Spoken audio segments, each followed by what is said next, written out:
this one first, and then when she arrives, we're going to do with the original. We were going to do South Texas. All right. So yes, we'll do this one first. Yes. National Nurse Practitioner. Yes. And if you want, you can read her opening blurb that she does if you would like to. Okay.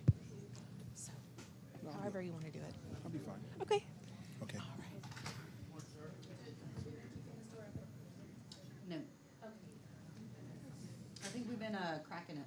Is that right, Ava? Yeah. Not all the way closed, but cracked. Good morning. We're going to go ahead and get started. The mayor will join us shortly. My name's Councilmember Roy, so I'll be starting. This is kind of nice. I didn't realize it was the nurse practitioner's proclamation. I was an Army nurse, so I feel like we've got something in common.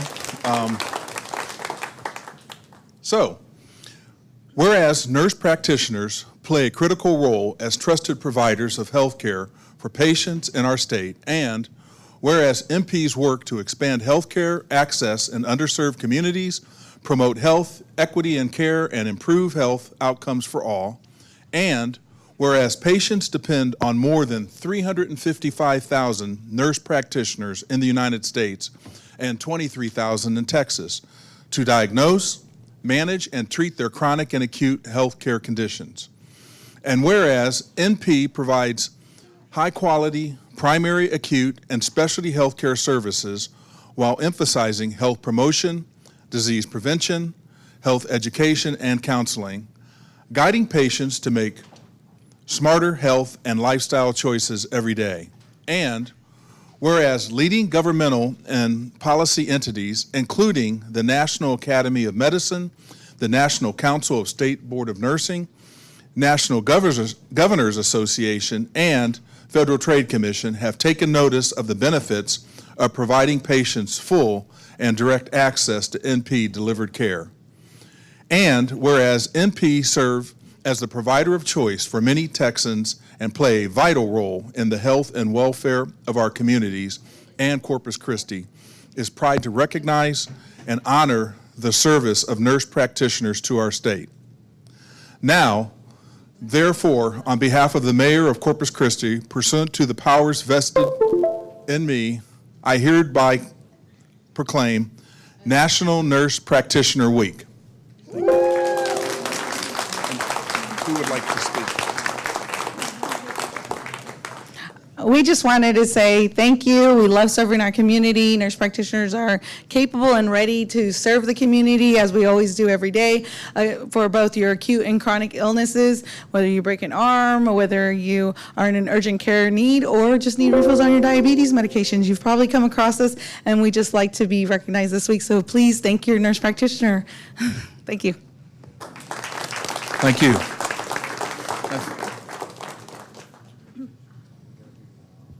So we're going to go ahead and take a photo. Can I have the whole group just step this way? Everyone scoot right there. Perfect.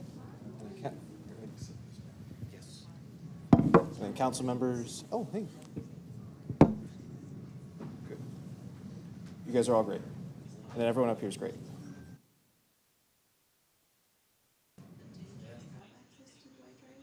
So not here? And I'm not sure what the normal. Everyone here, big smiles. 1, 2, 3. One more time. 1, 2, 3. Everyone has their presentations up. Perfect. Ready to go by 10 o'clock. Wait, we did that? Because that's usually when we pull them from the Y drive on City Hall, and then we come here. Right. Okay. Yeah.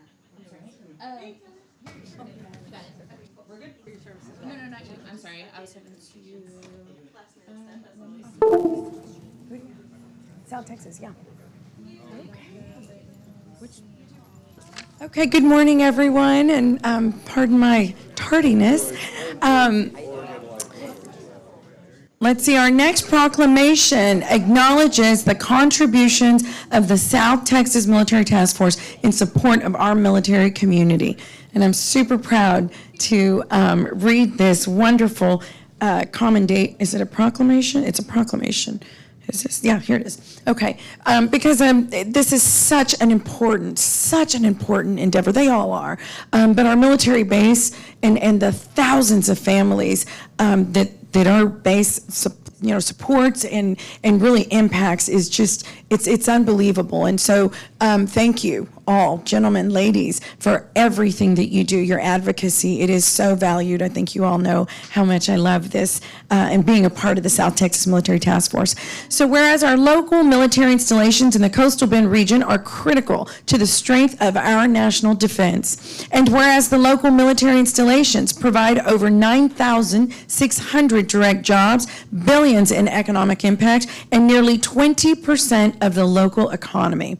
And whereas since 1989, Coastal Bend community leaders recognized the need to formally organize to preserve our South Texas military installations through National Base Realignment and Closure, or BRAC, and whereas business community volunteers, including the Chamber of Commerce and Economic Development community, joined with local political leaders to create the South Texas Military Task Force.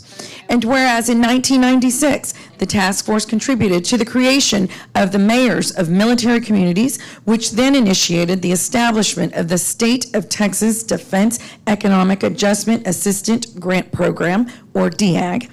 And whereas the task force continues its mission today, advocating at the federal and state level, welcoming military leaders to the Coastal Bend, and promoting the value of our military to the local community. So now, therefore, pursuant to the powers vested in me as the mayor of the city of Corpus Christi, I do hereby proclaim our grateful recognition and honor to the South Texas Military Task Force in Corpus Christi, Texas, and I encourage all citizens to acknowledge the valuable contributions of the South Texas Military Task Force in the work of supporting our military community. Thank you all.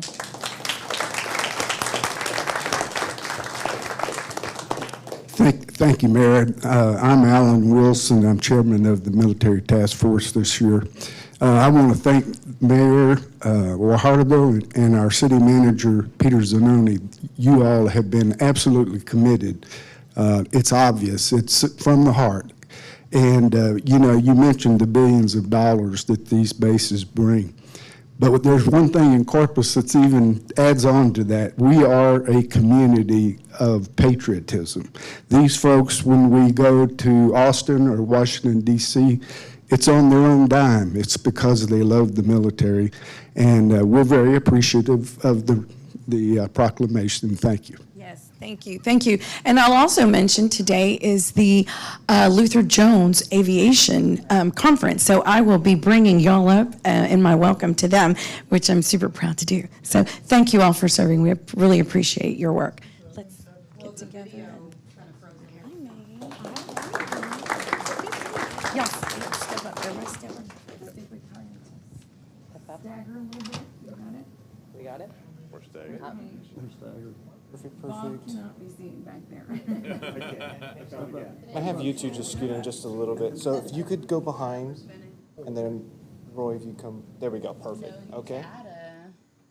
All the council members, great. Big smiles, look right up here, 1, 2, 3. One more time, 1, 2, 3. Perfect. Thank you. Preston. Asking you about, is this an So proud, of course, the tiny little bit. Thank you for all you do. Thank you. Yes, absolutely. Thank you. Thank you. Appreciate so much.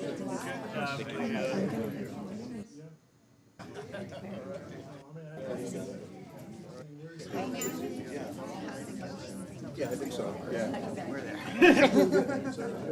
Don't forget the flags on those.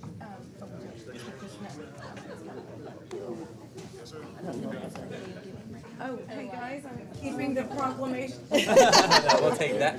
Yes, we're doing Coastal Bend Day. Okay, okay. I wonder if I click it there.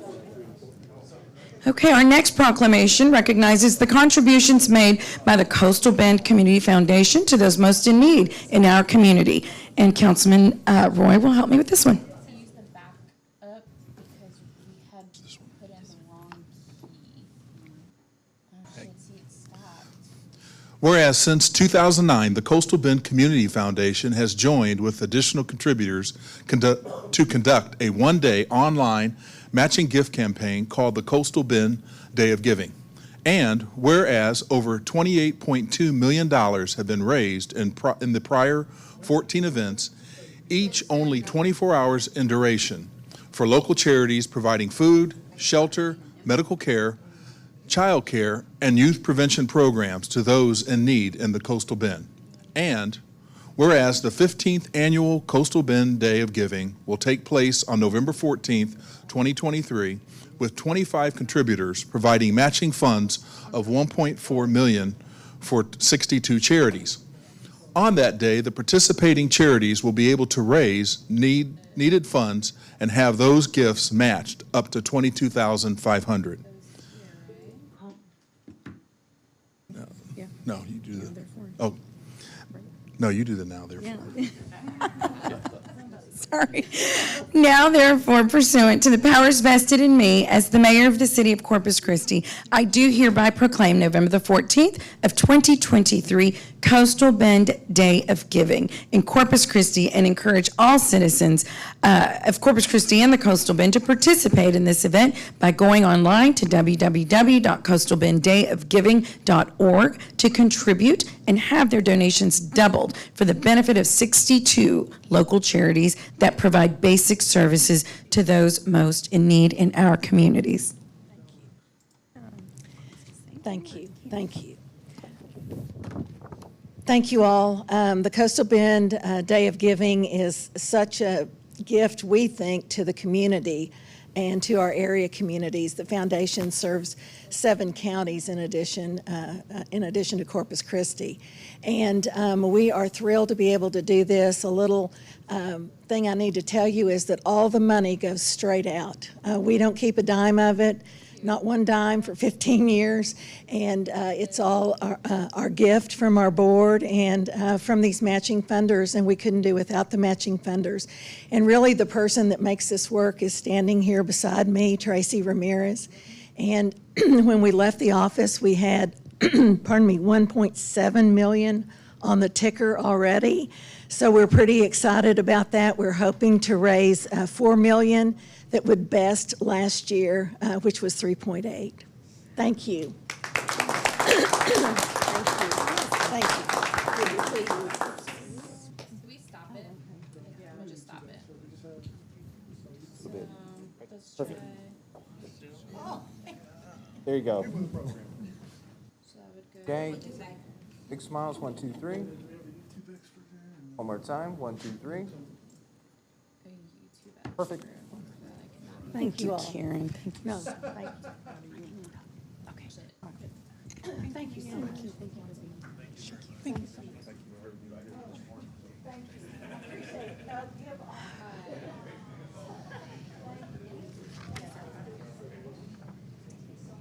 Mayor, this is our teacher of the month, Lisa Coates. Nice to meet you. Thank you. How are you doing? For now we are. Let's see how long it lasts.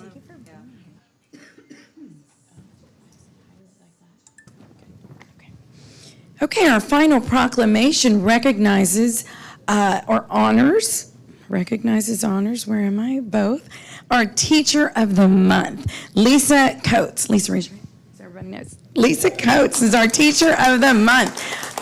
She's been instrumental in the advancement of mathematics at Tom Brown Middle School. So with that, I will read this. Miss Lisa Coates has been in the education field for over 10 years and has taught 6th, 7th, and 8th grade algebra at Tom Brown Middle School since 2014. Miss Coates is a graduate of Richard King High School and Texas A&M Corpus Christi.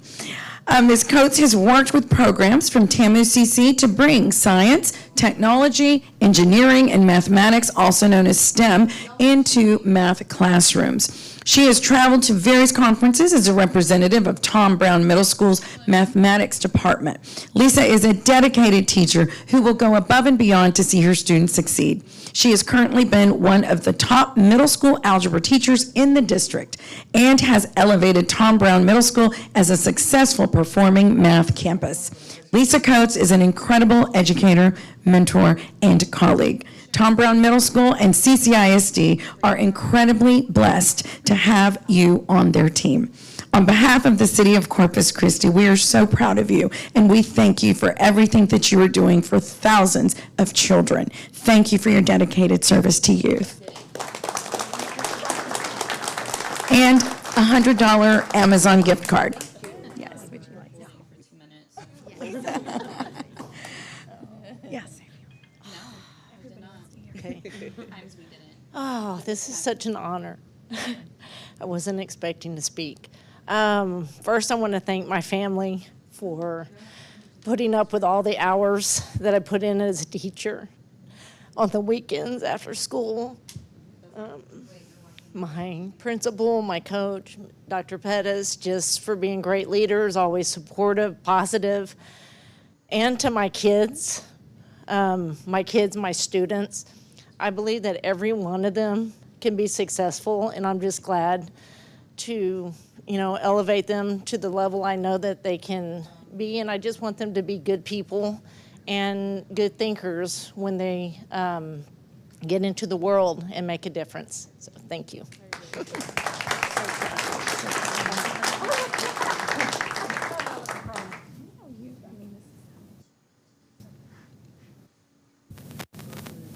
Big smiles, 1, 2, 3. Time, 1, 2, 3. Perfect. Oh, don't move. Yeah, okay, so. Ready? 1, 2, 3. Thank you. Thank you. Thank you for being there.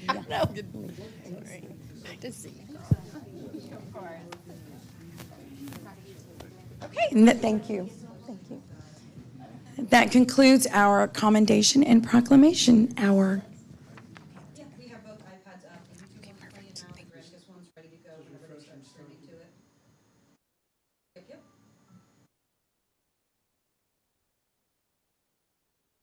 I guess, are y'all pulling the YouTube stream out to Spectrum? Yeah, Instead of I believe- Granicus? Yeah, I think that's how Brian's pushing it.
Okay, good morning, everyone. I'd like to call this meeting to order. Thank you for joining us here at the RTA.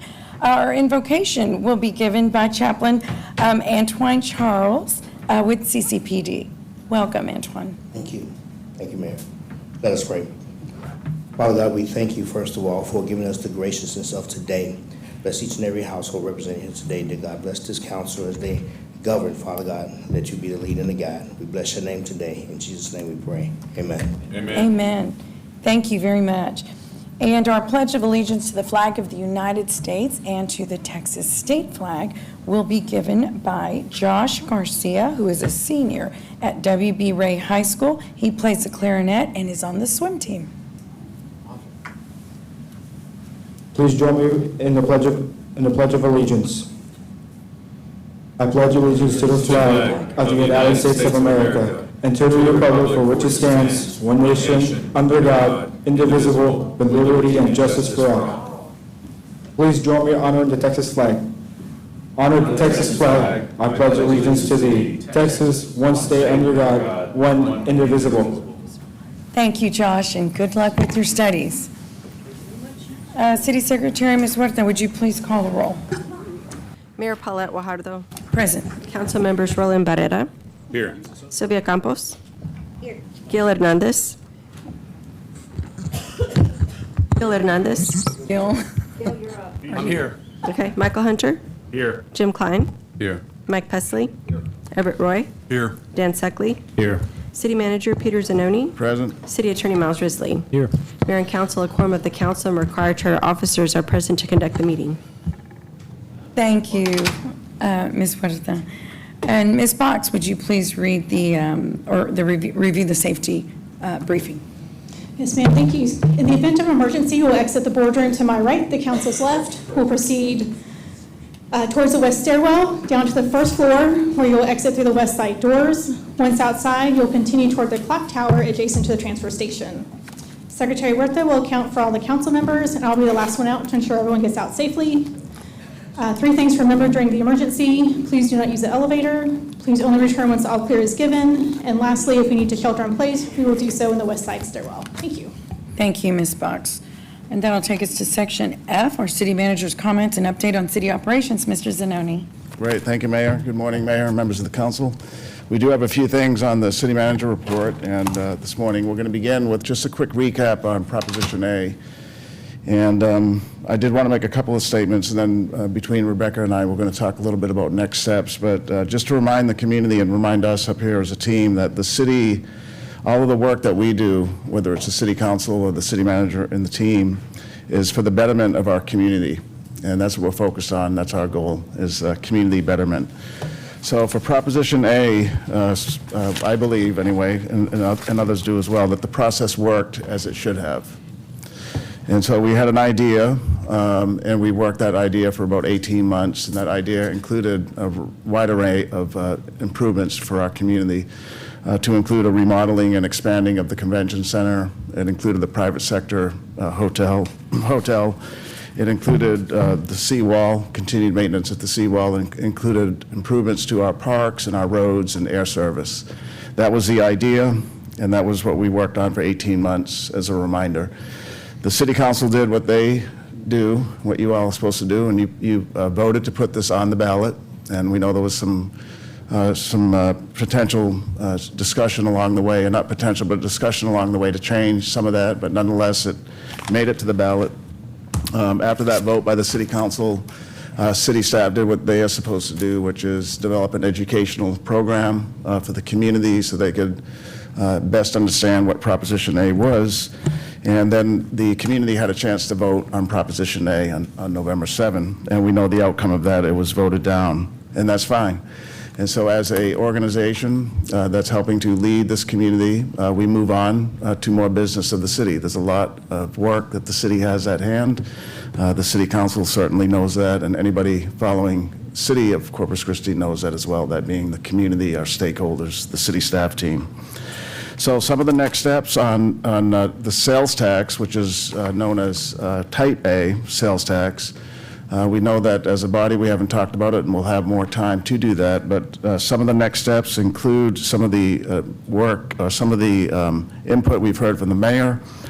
and some council members, which includes reworking proposals with a committee or committees format in the coming months. It continues to do what we have consistently done, and that is work with our stakeholders. So that includes the Buccaneers Commission in this case, visit Corpus Christi, the United Chamber of Commerce.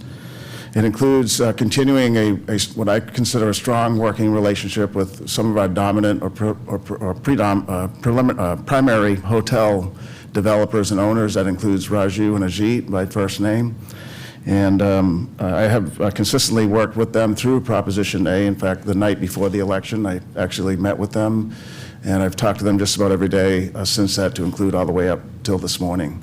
And so we'll continue that strong work relationship we have with hoteliers, led by or maybe overseen by some of the largest developers, including Raju and Ajit. The city secretary and I will work to help advise the council on the elections that are possible in the future. There's some nuances that we'll explain to you in the coming days, if not today alone.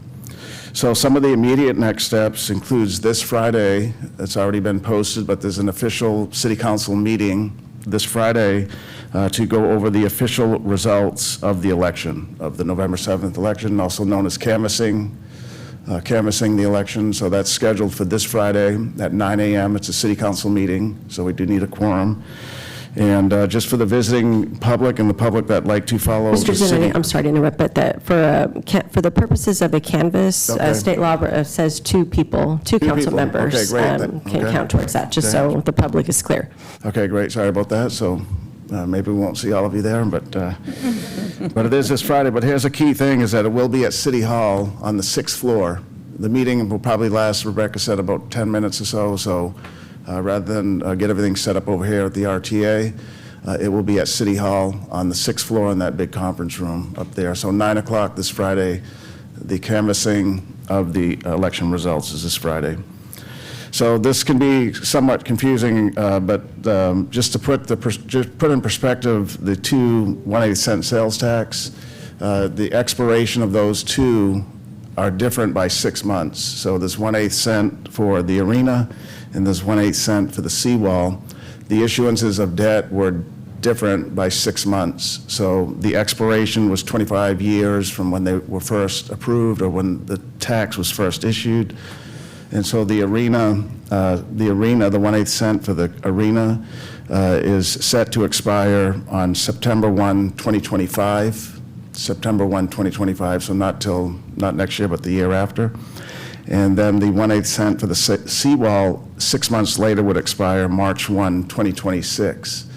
So as we look at elections to bring back something to the voters, to reauthorize these sales tax, which in total are a quarter, we have the November 2024 election. We know that in in May of 2024, there's an election, but as Rebecca has briefed me recently, that's a primary year, and so the Nueces County Elections Office or the county clerk will not contract with the city to hold the elections. That means the city would have to be in charge entirely of the election.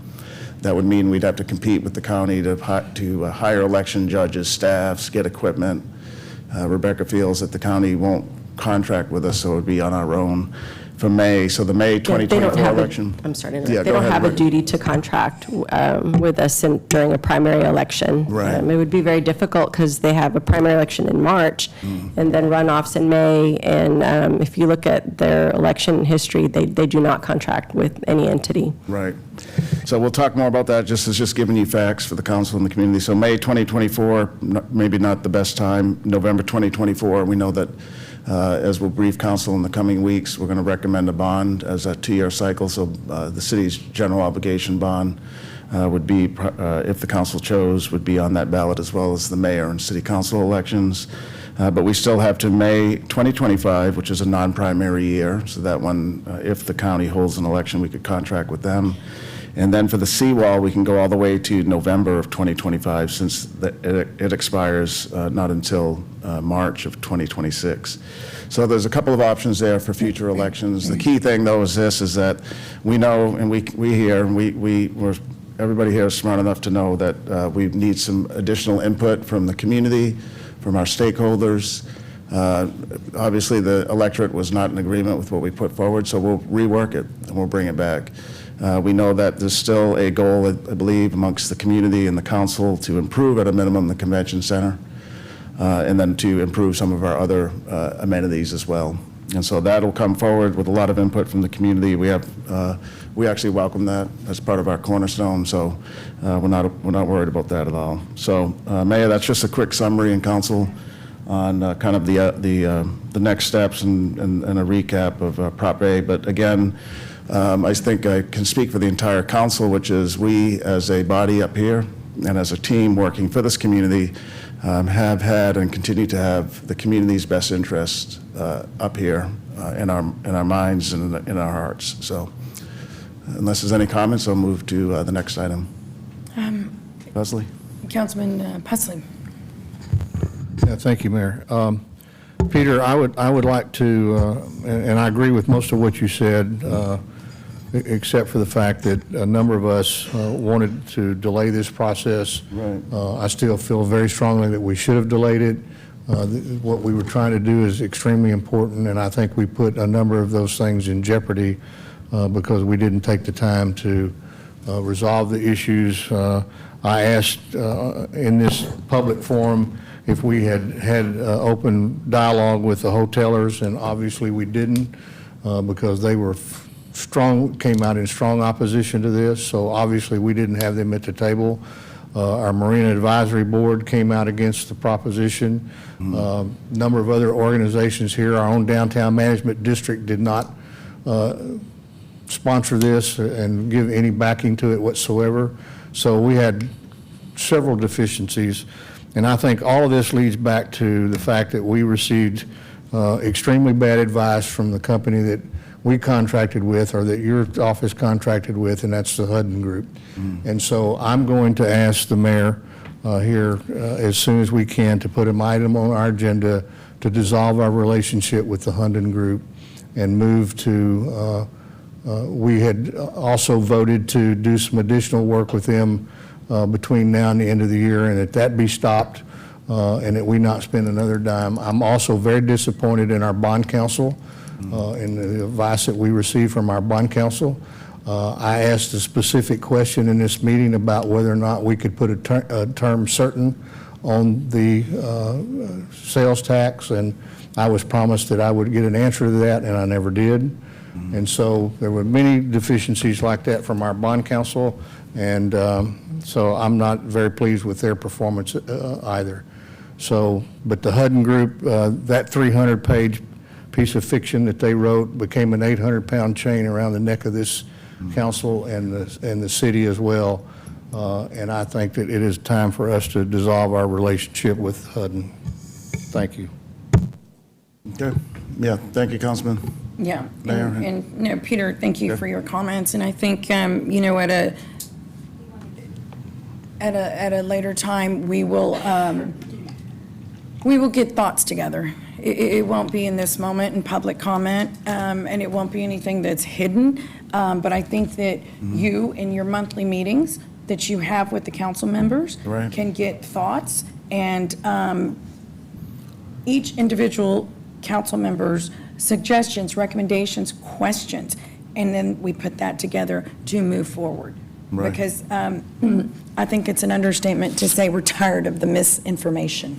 And so, you know, any misinformation that's out there, we need, as I mentioned, I said it publicly in an interview, multiple interviews, I will be charging us together to put a task force, if you will, a stakeholder group that is going to help us, you know, pave the road forward.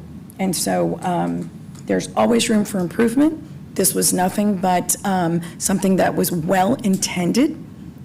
It was well-intended, and I don't think any council member on this dais would do anything other than that. And there was, the process worked, as you mentioned. It worked through. We heard the people's voices, and we move forward. And we're moving forward in a positive manner. not in a negative. There's a diplomatic way to do everything, and that's the path we're going to take. So I'm looking forward to that. Peter, I'm really glad that you're updating everyone on this, because all that means is we're turning a page and we're resetting. So thank you. And we'll listen to everyone's comments, moving forward as well. Councilman? Yeah. Well, Mayor, I think having a committee is probably not necessarily the best way to do it. I think we should do a workshop and not absolve ourselves of the responsibility of doing this, because we need to, we let that process happen and we didn't get the correct information. I think the biggest issue with this proposition was the ambiguity around all the surrounding things, around the hotel, around what actual work was going to be done on the convention center, how much was actually going to be used on the seawall. There was a lot of ambiguity. And until we have the clarity of what's actually going to happen, then I don't want to repeat of what happened this previous time. That would not happen. And, if you recall, 2 months prior to the election, I asked that we remove this from the ballot in order to do that, because I could see, this was going to happen. This was before, the signs were up. It was before the hoteliers came to public comment. And it was, I could just see the ambiguity around it was the main issue. Yeah. So I suggest that we consider a workshop with the specific stakeholders, the primary opposition, get people on board to do some, because we need to fix the convention center. I mean, it needs to be repaired. I mean, if you recall, I asked for those tours to be done for the convention center back at the first part of this year, and that's where we really saw firsthand all the issues with the convention center and the Salina Auditorium, and the fact that the chillers not only supply chill water for the convention center, but also the Harbor Playhouse, the Science Museum, as well as the half of the Art Museum. So I think we need to be very clear, be very specific, not unlike how we've done our bond elections for streets. We were very specific. They were packaged very nicely. They got information from this street to that street, and we need to be as very clear as like we do on our bond elections. I think this was a hickey on the trust for city council because of this. So I think we need to earn that trust back from our constituents, and do those things and include people, all the stakeholders, anybody in the opposition. Give us your ideas so we can move this thing forward. And it's probably going to have to change. I would imagine there's, any tax support for a hotel is probably going to be non-existent. So we may have to go in a different direction there. But I think we can get there. We just need to make sure that we do it as a council. Yeah. Thank you. And that is the idea, Councilman. But my mention is not the only thing that would happen. It would be one of the things. So, yeah, thank you. Peter? Yes, Councilwoman. Okay. Thank you, Mayor, for giving me the time to speak as well. I just want to say it's easy to say, what we could have done, should have done, the shoulda, woulda, coulda. But again, I just want to agree with our city manager that the process worked.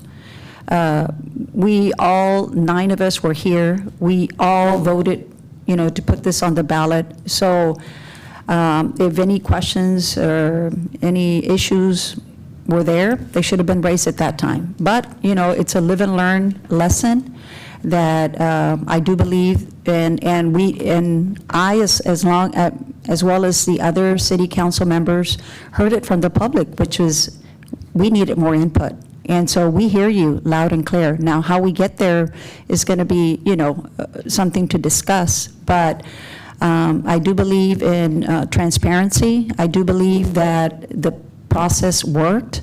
It didn't, it didn't come how we had planned, but it's all there. All the pieces are there. We all want to move our city forward. We all want what's best for our citizens. And so just know this, people, that we hear you and we're listening to you and we want your input. So with that, I do hope that all of us will be able to, to work together the next time around, that, you know, we all vote yes, that we are actually supporting this and not, working against it. I mean, this is how we're going to move forward, is if we all work together. So anyway, I guess that's all that I have to say. Thank you, Mayor. Thank you, Councilwoman. Councilman Hunter, sure. Mayor, Mr. Zanoni, are we going to be voting on the path forward, or are you just taking suggestions right now, and that's how we're going to? Well, I'm not exactly sure. I know there's been ideas the from the mayor. workshop first? Or? And I think, Councilman, really, I mean, these are comments 3 council members have made, but I think that in your meetings with Peter, you should have dialogue with what you thought, how you think it can go. For example, Gil just mentioned, a stakeholder, workshop, right? So that's great. But I think even a survey would help. I think that, I'm sorry, hang on just a second. I think that in your meetings is the best time to really talk about, what points you'd like to see or just suggestions, right? And we're going to bring it back to us when all those suggestions are made. Right. Yes. All right. Yes. Yes, ma'am. Yes, and then we'll bring it back, and we're going to formulate a path forward Okay, in terms of a workshop and/or stakeholder committee, that kind of thing. Ms. Campos, what was your comment? I'm sorry. I'm sorry, Mayor, I didn't mean to interrupt you, but one of the other things that I heard was a survey. It would be nice to have just a little simple survey out to the public would be helpful. Okay, thank you. Right. Right, and Mayor, I'm going to move on to the next item, but before I do. For some of us. Go ahead. Right, I was reminded that in our capital budget that the city council approved this summer, we do have $17 million that has been budgeted using existing type A monies for the arena primarily. In fact, on today's agenda, we have the chillers, 2 chillers for the arena is on the agenda. Right. So this was, I just want to make note while the public's here, because I saw some comment about it. This was planned. The city council approved it as part of the capital budget this summer. Okay. And that goes back to 18 months when we did a facility study. We know we have $60 million in deferred maintenance needs. So the chillers are part of the capital budget. It's on the agenda today. There's some 15 projects, in fact, in the capital budget for the arena primarily. There's a few for the convention center and the Selena Auditorium using HUT funds. But of that $17 million that's in the capital budget, 12 of it is from the type A sales tax for the arena. And then we do have about $5 million using hotel occupancy funds for the convention center proper and the Selena Auditorium. And so this isn't new. I just want to remind the council, we'll talk more about it when we get to that item. It happens to be the last one on the agenda. But fixing some of the critical infrastructure has been under the works for the past 18 months. And as you can see with today's agenda item, we'll be replacing 2 of the chillers in the arena. However, in the convention center, there's 2 that are needed there as well. And that's part of the future plans that we'll work on. Okay, great. So, Mayor, earlier this morning you... I'm sorry, sorry. Peter, one second. Yeah, one more comment in relation to that, Peter. I've already had a call this morning from someone who said, well, you guys are just going around what the voters wanted to do, and you're going out and buying the chillers and stuff, even though we voted it down. So as I've said a million times in this room, we do a terrible job of educating the voters and the people of this city about what we're doing. Right. Yeah, that's why I brought that up. How our we capital fix budget, that. Councilman, our capital budget. Yeah, this but Peter, we're the only ones that read that. Well, The general public doesn't read that book. Right. It's our responsibility to let them know what we're doing and why we did it and how we're doing it. Right. That's in our city council agenda today, so with the briefing memo. Okay, so Mayor, earlier today you recognized, and they're still here with us, our South Texas Military Task Force led by Alan Wilson, the chair. Recently, a few of us went to Washington, D.C. on a military advocacy trip. And we did want to debrief with the city council to let the council know what transpired there. It was a very productive trip with some follow-up action that's going to happen that'll benefit our military installations here. And Ryan Skrabacek, our Intergovernmental Relations Director, who was on the trip, is going to brief the city council now on what we did there. Thank you, Peter. Appreciate it. Madam Mayor, council members, Ryan Skrabacek, Director of Intergovernmental Relations. and it is a privilege to serve as the primary staff liaison to our military installations and the military personnel here, as well as community stakeholders like the South Texas Military Task Force. If you can go to the first slide. If you were here for the resolution this morning, they went over some of the history with the South Texas Military Task Force, but obviously it's an organization that exists to help promote, preserve, and protect and expand the mission of our military installations here locally. They're both critical to our national defense as well as our local economy. And at the end of October, the Task Force Executive Committee traveled to Washington, D.C. to meet with officials at the Pentagon, actually the Navy Yard and Capitol Hill, to advocate on behalf of the installations listed there. If you go to the next slide. You'll go to the next slide. There we go. So the attendees and the advocate teams make up, obviously you'll recognize some of the names. Some of them folks are here with us today, Creston on staff, and some of the individuals who are actually involved in the founding of the task force are still participating. Obviously the chamber is a critical partner as the umbrella organization with the task force, and the city in partnership with the port are two of the principal supporters of the task force. And then Larry Myers and Jennifer with Hans Scarborough, who also work for the city, assist on many of the military issues that are important to our region. Go ahead, that was perfect. Meetings conducted. So we met with both leadership of the Army, the Navy, the Department of Defense, and some of our Capitol Hill offices that were important to touch on. And we'll go into some of these in a little bit, but and why we met with them.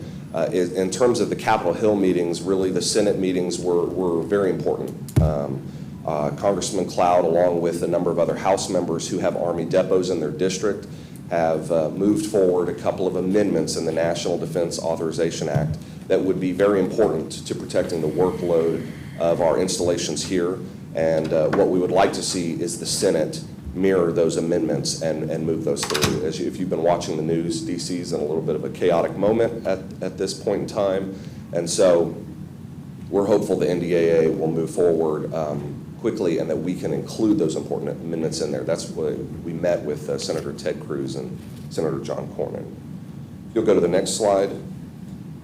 So these are familiar. This was provided in the briefing to council prior to us going on the trip, but obviously it needs to be stated that Corpus Christi is a pro-military city. We recognize the importance of those installations here and the fact that those installations are well maintained. We want to prevent future closures of installations in our area because of the negative consequences that would happen. We did have an opportunity to discuss with the Navy the gifting process. City Council is very familiar with DEAG. It's something that we've been successful on in recent years, and we'd like to continue that. There are timing considerations with those, and every time you have a project with the Navy, they have to accept that. And so it's a bit of a process that goes all the way from here to DC. And so just in our meetings, encouraging that to move along quickly. And then the two amendments are the last bullet points on there that I mentioned that are in the House version of the NDAA that we'd like to see move through the Senate. The next slide. So some of the follow-ups from our meetings include the needs that our installations have identified on base. We know that we need on-base single housing. That property was condemned, and we were told recently by military leadership that they actually have been gotten the money to demolish that facility, and so they'll be in need of additional housing. That's a consistent need that has been present through the years. We do know that the Child Development Center is a critical need for the installation. Both of these items, we did receive some positive news, and we're hopeful that as Congress passes their funding bills, that military construction funding will rank these two projects highly for our area. There's a lot of need across the country, but that's why the task force exists, is to make clear to our delegation the importance of what these needs are here locally and make sure that we stay on that list and move up that list. The Sinatra House is the Chief of Naval Aviation Training, the highest ranked Navy officer in Texas, and making sure that that ranked position stays here is important. And so we were able to communicate with the military leadership that we met with, the city's commitment to making sure that we keep that leadership here locally on the installation. We were notified that the Chief of Naval Installation, CNIC, who is in charge of installations all over the world for the Navy, will be traveling to Corpus Christi. He made that commitment in a meeting to us, and so when we're provided that date, we'll of course extend that to City Council to make sure that y'all are able to participate in the welcome of our community to that individual. And I think it's encouraging to see that he has the commitment to get on a plane, come here, and see the needs of our installation firsthand. Both Senate offices committed to tracking the 50-50 rule and the 180-day rule, as they're called. And then importantly, we did gain some insight into the future of Army aviation, which affects the workload of the Army Depot. We know that has kind of gone up and down through the years as the depot is run on a business model that it demands workload. And so we want to make sure as the military transitions to future flight vehicles that Corpus Christi Army Depot remains a critical component to the organic rebuilding of our ability for aircraft. And that's it. Happy to answer any questions. Any questions? Councilman Hunter. Thank you, Mayor. Just earlier, somebody stated that there was, I think it was during the resolution. Yeah, the resolution. Yes, that sir. there's 9,600 employees. Is that right? Direct jobs in the sense of the workforce at Naval Air Station Corpus Christi and Army Depot. Do y'all know the average salary there? I mean, Not off the anything's top an of my head. upgrade. Anything's an upgrade from our $5,400 a year we get up here. If y'all could let us know that, because we've actually had questions on that. Yes, sir. And I think it's worth bragging about. Yeah, I was gonna Especially say- if we have the opportunity to expand. Kristen now. Okay, if you'd like, Preston Cook, the Executive Director of the Task Force, would Sure. like to speak to that. Sure, Thank you, Mr. Councilman. Cook. Great question. This might depress you, but the average salary for an Army Depot employee with benefits is over $100,000. Oh, man. Thank you. Thank you. That's all I had. Thank you, Mayor. Okay. Councilman Suckley. Thanks, Mayor. When you guys met with Navy leadership, did the losing the air show in Kingsville happen to come up? I don't recall if that was brought up specifically. I don't think so. Well, that's a big deal. Yes, sir. It didn't come up. It did not come up. No. Okay. Yeah. So in me recently talking to a former Sinatra here, I mean, he told me how political that can be. So I just think we need to be doing everything we can to make sure that we hopefully get it back to Kingsville at some point, but we also don't put ours here in Corpus Christi at risk either. Yes, So. sir. Yeah, we were informed of that after the trip by military leadership, and so I think that would be an excellent thing to communicate. Okay. Yeah, that had been floating around for a while. So although it was in the media a couple of weeks ago, it had been around here for a while that was probably going to happen. So just Yes, sir. FYI for the It's important. future. Thanks. Yes, sir. Absolutely. Any other questions, comments? Councilman Pusley. Yeah, thank you, Mayor. I just want to say thank you to everybody who went, the mayor, the city manager, yourself, all the members. Thank you very much for taking the time. Excellent work, and we sincerely appreciate your efforts and taking time out of your schedule to go and meet with our leaders in Washington to make sure that they understand how important the military force is here in our community. So thank you all very, very much. Yeah. Thank you, Councilman. And I'll say, Councilman, and if you'll give me 1 second on that note, it is very important. It's amazing, that they see us there, like literally see people from whatever cities there, advocating and reminding them that we're not just a little spot on a map.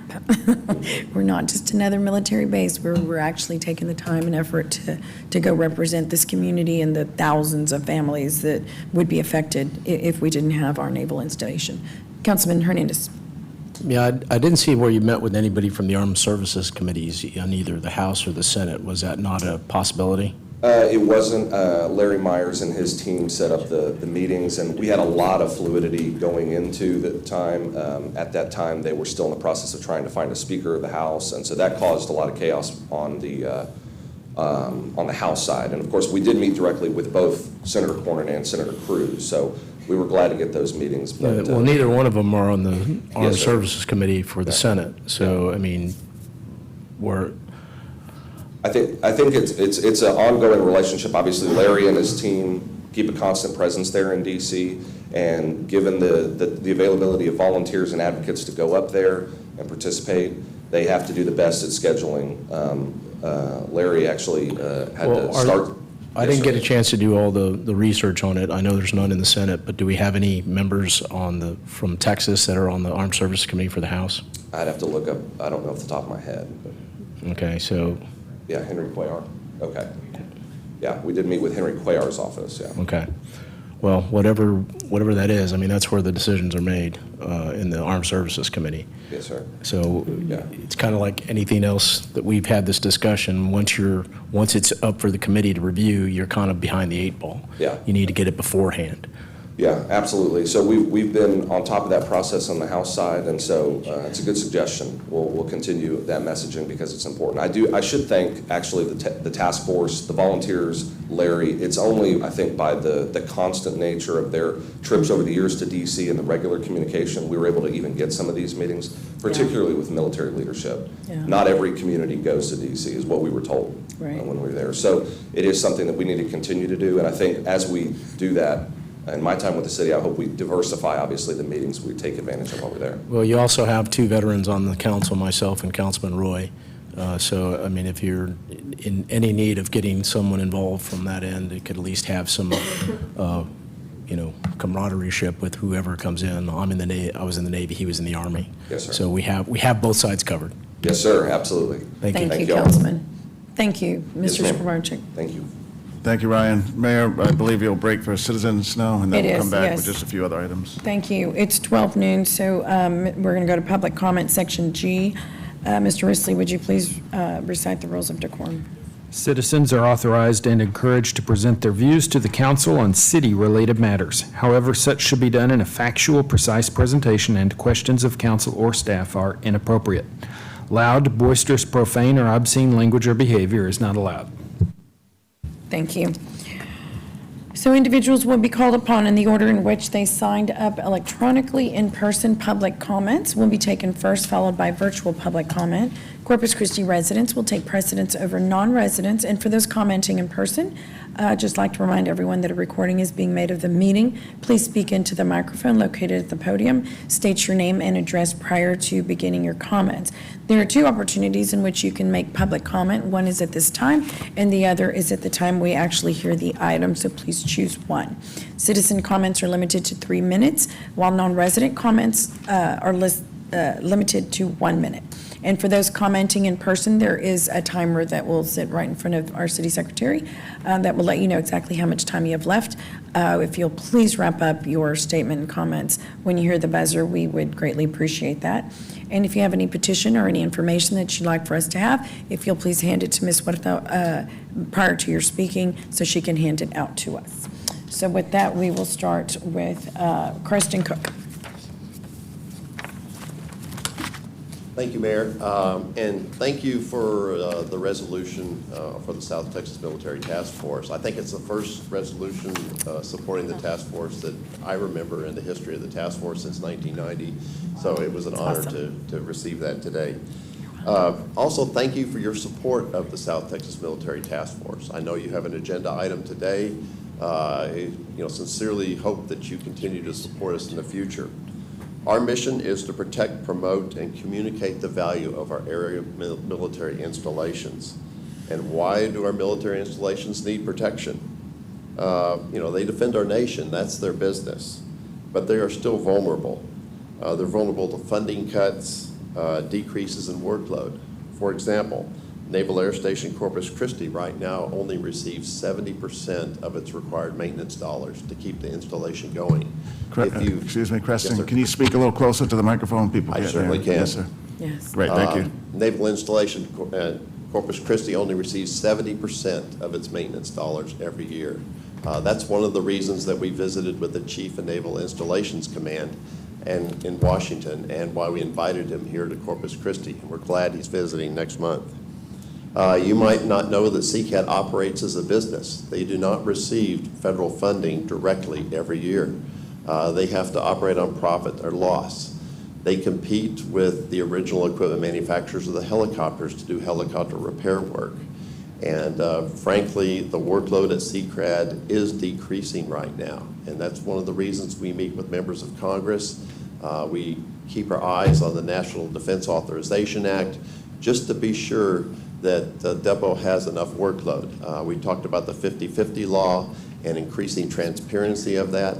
That allows us as citizens to see how much our workload the Army has allocated to the Army depot. We're on top of that. Second thing, I talked about promoting our area installations. Why do we promote our area installations? Well, again, they're in the business of defending our nation, not promoting themselves. So that's why members of this council, that's why members of our task force spend a lot of time telling you why the area military installations are important. Many of you might not know that half of our Navy aviators are trained right here in Corpus Christi. They get their wings right here. And then they go out and fly on carriers, they defend our nation, and they are proud to spend part of their careers here in Corpus Christi. And many of them come back to us, like Steve Banta was here today. He got his wings in Corpus Christi, came right back here after he retired. CCAD is the largest helicopter repair facility in the world. Many people don't know that, but they have lots of investment. And I've just completed my 3 minutes. Okay. Anyway, thank you for your support. Thank you. Thank you, Kristen, so much. Sean Flanagan.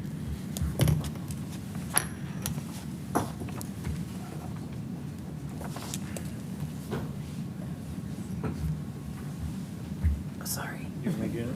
No, you got it. Thank you.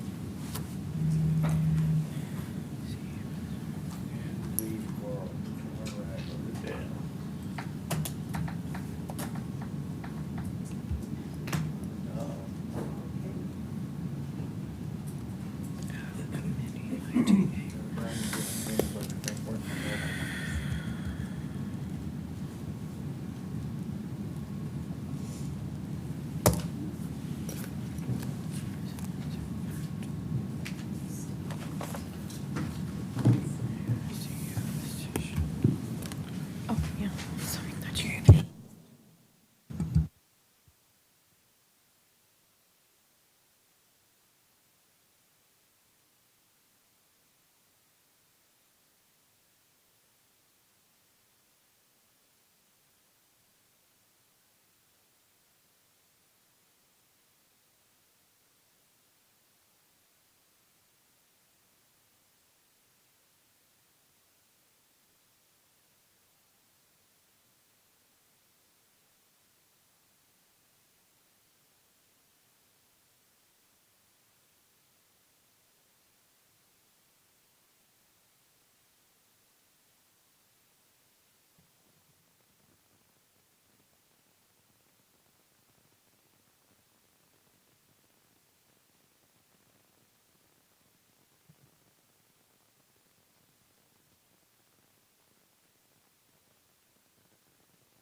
I think we have everything.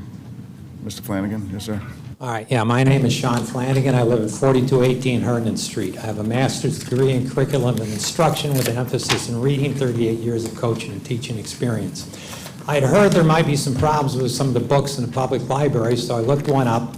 I went to the Clotilde Garcia Public Library on the grounds of Caffey Middle School looking for the book in the young adults section. Young adults are 12 to 18-year-old section. However, library policy is any child or adult of any age can check out anything they want from any section. The book wasn't there. A friendly librarian could help me find it. So I found these books, and I want to share with you what I found. If you will look and open A, and just read a little bit under the section labeled Anal Sex. This is page 63 of this book in the young adult section called Doing It Right by Bowen Pardes. As you read that book, or that section, I think you might want to ask yourself, what does that author want the kids to do when they get done reading that? The other thing was, it wasn't hard finding these books. I just spent 5 minutes and came up with about 5 books. Next book, B. This is a fiction book under the young adult fiction section by Ellen Hopkins called Tricks. If you open it up, the top section is a graphic first-person narrative of an underage girl engaged in an act of prostitution. The bottom section is a graphic first-person narrative of an underage male engaged in prostitution, hence the title. The question becomes, these aren't rare occurrences. These aren't books that slipped under the radar. I know you're not aware of it, but this is a calculated policy to put these books in, and I'm not sure even the people that are in charge of the library are aware of that. But if you look at the third thing I gave you, which is the policies for how they select books to be in the library. And if you look at the first page under section B towards the bottom, I marked it in red, you will see a very telling statement, and I'll read part of it. It says, the library upholds the principles of the American Library Association. The American Library Association, as I stated last time, is a Marxist-controlled organization. The sexualization of children is one of their goals. The people in charge of this library group, the library board, might not even be aware of that, but they should have. The fact that these books are in the library and all over the place indicates we need a severe change in leadership in the library board. We need to have people that are aware of this and that share the values of Corpus Christi, not New York City Marxists leading up the American Library Association. Thank you. Thank you, Mr. Flanagan. John Weber.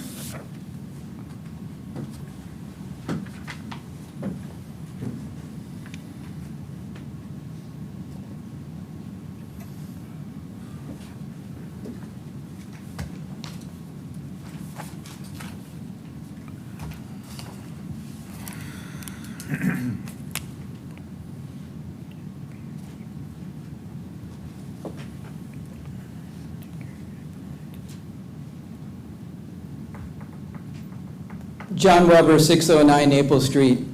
I spoke about stormwater fees a couple of times in the past. At one council meeting, I handed out aerial views of 4 random lots to demonstrate how the owners of newer, bigger houses were subsidized by the owners of smaller, older houses. There is now evidence to back up my claims, thanks to NASA funding and Jim Lee and his associates. Next slide. The city basically assumes all residential lots have 50% of the lot covered by impervious surfaces. Next slide. On this slide, we see the disparity between the white and non-white zip codes. The runoff measurement gaps tend to be higher in zip codes with the lower white population shares, meaning relatively more people of color. Next slide. We see on this slide the disparity between income levels by zip code. In the 2 highest income zip codes, the measurement gap is negative. Water runoff estimates on average exceed the city runoff factor of 0.5 in these 2 richest communities. Next slide. This slide shows the disparity by median household age by zip code. The newer neighborhoods are located in the zip codes with the highest impervious coverage, which is over 50%. The oldest neighborhoods are home to predominantly low-income families and people of color. A typical house is over 60 years old in the city's west side zip codes, where 90% of residents are Black or Hispanic with median household incomes levels around $35,000 in 2022. Next slide. In zip code 78414, 67% of residents are white. That area's median household income in 2022 was $83,000, more than 2 times the median household income of the lowest income areas. A typical house there was built within the last 30 years. Higher income residents are more able to afford newer houses, which come with relatively more impervious land. Next slide. Thank you. In conclusion, the poor are effectively subsidizing the rich in the stormwater fee program. I ask each of you to review the whole report, and if questions, ask the authors. Then direct staff to seriously consider revamping the fee to be equitable for all residents regardless of their income or color of their skin. As always, have a nice day. Thank you, Mr. Weber. Mr. Zanoni, are we going to have someone look, our department or stormwater department? I see Gabriel here. Will he be able to address this issue? Unless he had a briefing prior, we just learned about it, Councilwoman, so we're certainly open to, people's comments, so we'll review it. We know that the city has, for the first time ever, a stormwater fee, which improves water quality in our bays, keeps our roads clean, and manages flooding. We didn't have that before. We know there's different ways to assess the fee. We began with, like a lot of cities have, this way, the EU factor, the equivalent residency unit. There's another method that can be used. It's a little more sophisticated, and we expect to grow into that. And so these are all things we're aware of. And the key thing, though, is the benefit from the revenue, which is intended to minimize flooding, something you're fond of, in protecting our water quality. But we also want equity, yes. Protecting our water quality and then having clean streets. So, but we'll look at it. Okay. Yes, ma'am. I also noticed that Dr. Jim Lee is in the audience, so this might be a good time to maybe speak with him and. This is not a good time, but. For Gabriel, maybe after the meeting. Well, okay. Maybe Dr. Lee could send us his report. We don't have it. Yeah. Thank you. Isabel Adisa. So Peter, just very quickly, so we should expect a response from the Stormwater Department at the next meeting or in December? We haven't, this is the first I'm seeing of it, Sure. Councilman, so Sure. let's see the report from Dr. Lee, which we were provided no courtesy copy. And so So it depends on how thick the report is, on the analysis, but we'll respond to the council.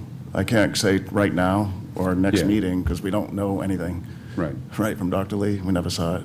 Okay, thank you. Yes, sir. Go ahead. Yes, ma'am. Isabel Adisa, 326 Ponish. I'm here today because I saw item 28 on the agenda that shows you'll be discussing industrial district agreements during executive session. Industrial district agreements should be discussed in the open and not behind closed doors. Industrial district agreements are a form of corporate welfare that robs our city of much-needed revenue. On the morning radio program, Councilman Pusley said that this is a petrochemical town. If it's a petrochemical town, then these petrochemical industries should be zoned into our city limits so that they can pay their fair share of taxes. I found an industrial district agreement fact sheet from 2018. It said the city had 72 agreements, and it listed the top 20 property values. I started looking up some of these corporations' financial reports for 2022. Valero's net income last year was $11.5 billion. Flint Hills Resources was $2.5 billion. Citgo was $2.8 billion. Buckeye Partners was $4.1 billion. AEP's gross profit was $12.54 billion. Lyondell, which now owns Equistar, reported $6 billion in cash from operations. Celanese reported $2.2 billion before interest and taxes. HEB reported $39 billion in revenue. That's almost $81 billion in profits for just those 9 corporations with industrial district agreements with us. I looked at the city budget, and it said that the city collected roughly $25.5 million from all the fees from industrial district agreements. That's only about 0.3% of the profits of those 9 corporations. They can afford to pay property taxes the way the rest of us do. I imagine the city has added a lot more industrial district agreements since 2018. It would be nice to see all of them. Instead of asking residents to impose a sales tax on ourselves to raise much-needed funds, and the industrial district agreements, bring those billion-dollar and million-dollar making corporations into our city limits. Have them pay taxes like the rest of us. I'm not asking that they get treated harshly. All I'm asking is for them to be treated just like us. These agreements exempt them from paying anything on property improvements for 4 years, then give them huge discounts after paying nothing on improvements for those 4 years. The agreements also give these rich corporations the option of receiving fire protection services from the city. Regular residents don't have that option. We don't get those breaks. It's time these corporations pay their fair share. So to close, I want City Council to end the industrial district agreements. If you don't do that, my compromise position is that you hold all industrial agreement discussions in a recorded public meeting that gets posted in an easily accessible place on the city website, and guarantee that the council representatives will not violate the Open Meetings Act again the way they did during the Port MOU fiasco. Also, I don't think that you should be looking at books out of context. The things that I see that my kid is required to read, like Of Mice and Men, has horrible things about having to read the N-word and women without names.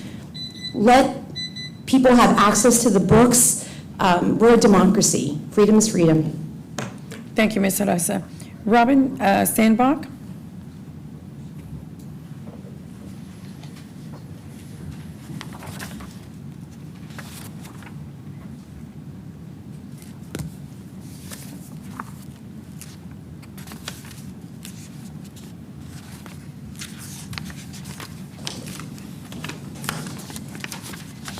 Robin Sandbach, 4406. If I was a pedophile hold on. If I was a pedophile or involved in bestiality, I'd be pretty happy to see books on display in the children's section of the library promoting my lifestyle, but that doesn't make it right. One of the earlier records of book banning took place in the city of Ephesus on the western coast of Asia Minor in modern-day Turkey. When the people of the city first heard the gospel that Jesus Christ is Lord, many of those who practiced magic brought their books together and began burning them in the sight of everyone. And they added up the prices of the books and found it to be 50,000 pieces of silver. This happened almost 2,000 years ago. Times are a lot different now than they used to be. I remember when I was a child back in the 50s, the only place you saw a transgender was in the freak show of the circus, where you paid a nickel to see the bearded lady. The library is a place that establishes a safe place for children where they can search for themselves what is the truth and what is a lie. If someone decides to be straight or queer just because someone tells them it is the right way to be, it won't really mean anything. They need to discover for themselves what is true. Finally, I want to say that most companies give their employees a Christmas bonus so they can buy presents for their children. This is the first company I worked for that says, Merry Christmas, we're docking you a week's pay. At the very least, you should say, Merry Christmas, we're shutting down for a week, but you'll still get paid. Thank you, Mr. Sandbach. Susie Saldana?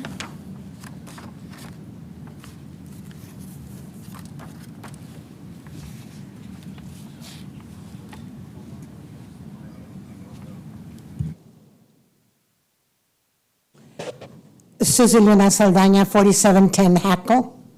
I come before you today because I'm a little disappointed. You know, we had an election, we had results, and those results move us forward. This was the will of the people. You're talking about bringing things back, and that's great. And before we get started anywhere else, I want to tell you that I am very proud of our city manager and what he's done here in Corpus. I have a problem when he is following your orders and he becomes the middle of the fry. Okay? He has one boss, you guys. You tell him what to do. You're the one that's supposed to tell him what to do. And yet, in this Prop A, he got caught right in the middle of it, and it should have never happened. It is for you to hold the line. You were the elected officials. You are his boss. He's the boss of everybody else, but you're his boss. And I have a bigger problem in saying, we're going to bring it back. Yes, let's take a look. There's some good things there. The parks are good. The airport is good. Don't talk to me about a hotel again. Don't talk to the people about those things again. And when you bring the stakeholders together, first ones you mentioned out the bed are the ones that were for the proposition. How about putting some of those that were against it? How about going to the people and getting input? That was your fault. That's what had came down. And those of you that acted like you were the picture of Prop A, all of a sudden, well, we should have thought about it again. But you were out there pushing it. The will of the people is what counts. We are the people. We have given you a message, and we expect for you to follow it. We expect you not to have all of this little one-to-one meetings and decide on your own what's going to happen. We expect you to involve the people. That's what we're here to represent, the common people, those who went out and took a vote. That's what we want. We want to hear from you individually or as a whole. I don't care. but talk to the people. It is enough what you have done to lose the faith of this community, because trust me, you have lost it. And it's time you started rebuilding. Thank you. Thank you, Ms. Saldana. Rachel Caballero.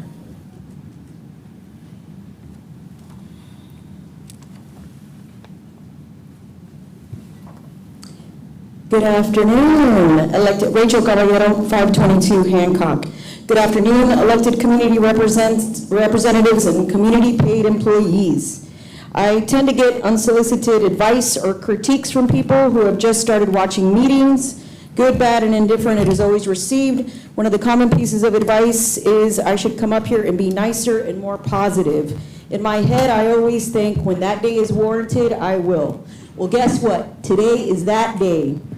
I want to thank my community members first and foremost for coming out to vote. We doubled the number of expected voters compared to historical trends. We came out to make our voices heard. This is amazing. Way to go, voters. Let this be a lesson that our voices should always be heard and be the top priority over all things. So thank you, elected representatives and taxpayer-paid city staffers, for uniting our community in such a way I never thought possible. I am proud to be a Corpus Christian today. We had to know this is going to be short-lived because the fight for the community rages on. I'm here on item 28. I would ask you all to remember the enormous and vast subsidizing that the community has been enduring here for over 3 decades.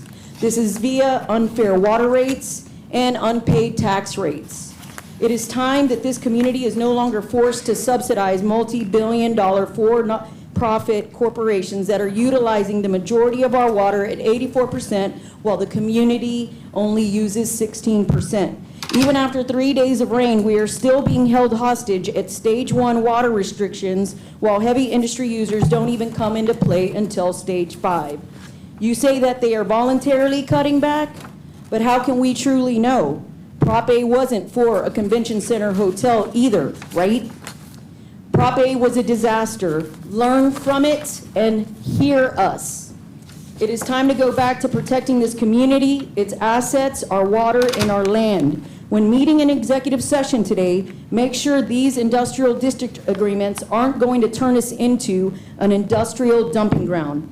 This may seem like breaking news for some of you, but we are not a petrochemical town. We are a community first, and this is our town that belongs to us, not industry. We are a coast community, and we proudly serve the military, our universities, our colleges, and our tourists. We want our Corpus Christi Bay to be just that, our bay, not a dump for the 5 proposed desalination plants that most of you want to put there. Our bay is not up for sacrifice, our sea life is not up for sacrifice, our view is not up for sacrifice, and our way of life here is not up for sacrifice. And we are no longer up for sacrifice either to fund multi-billion-dollar for-profit corporations. This is our community, and we are going to fight for it. Thank you. Thank you, Ms. Caballero. Eduardo Canales.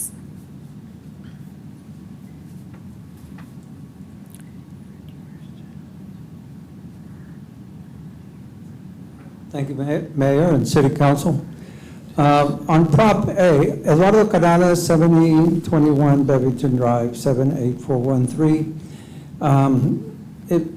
Prop A ambiguous on how and what had priority, and to repair industrial streets of polluters before resident streets for me was a non-starter. Repurposing of an existing tax, very ambiguous on how that was going to be carried out. It came down to trust and transparency, 18-month process. Apparently the voters and the community felt that they weren't included. Accountability was tested on election day. On another note, I'm against the executive session that sets IDA negotiations behind closed doors because tax breaks to industrial polluters affects the entire community with less services and greatly affects public education. Those discussions should be open. I'll close with inviting the community to the Antonio Garcia Art and Education Center for the People's Assembly on International Human Rights Day, which is December 10th. We will discuss water, which is a very, very important topic. We'll have a full discussion on water, city governance, and barriers that are lacking, that are included in respecting the will of the residents, and unhoused and affordable public housing and public education. Thank you very much. Thank you, Mr. Canales. Victoria Holland?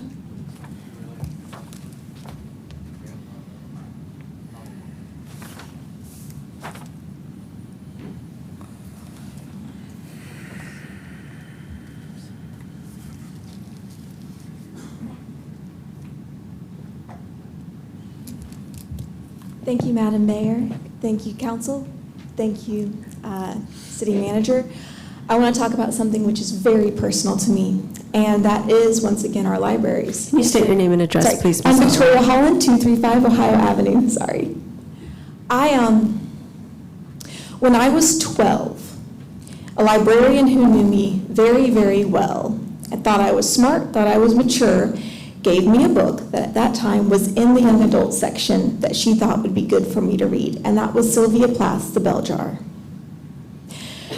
I was not ready for it. I had to go through an intense period of adjustment, of processing. I had to have the actual adults that I should have been trusting in my life talk through several of the extreme suicide ideations, the sexual awakening she went through, the sexual abuse she endured, things of that nature that at 12 I was not prepared for. Now, The Bell Jar is not in the young adult section of our city libraries, and that makes sense, right? It's a book that is groundbreaking. It's a book that is important. It's a book that today I would recommend to any woman to read, to understand where the state of femininity and feminism came from today and why the struggle was so important. That said, it belongs in the adult section. Is that so hard? When we have a young adult section in a library, it's not because, oh, we're restricting their freedom to read anything in the library. It's because we set a section aside and we say, hey, kids, 11 through 17, these books are for you. As a city, we're choosing to tell these 11 to 17-year-olds, these books are for you. As a parent, as a citizen of the city, as a deep lover of literature and libraries, I would love to beg us, can we please not tell kids these age that books that normalize sexual trafficking is for them? Books that encourage them to explore extreme levels of sexuality are for them. Books with intense suicide ideation, let's not say that's for them. Let's not put books that objectively, whether or not they are award-winning, because the trend recently is to put any book that's award-winning in that section. Can we have some common sense? Yeah, they can read. They can read anything in the library, but when you put something in the young adult section, that's us saying, this is for you. Let's think that through. Thanks. Thank you, Ms. Holland. Julie Rogers.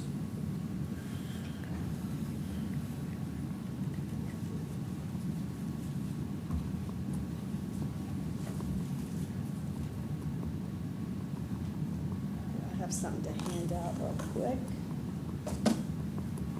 Start that timer. This is the library board report that was submitted this year, which was compiled by the library board and submitted by me, the chair.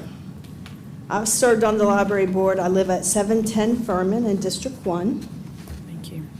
I'm termed out. I've served for 6 years.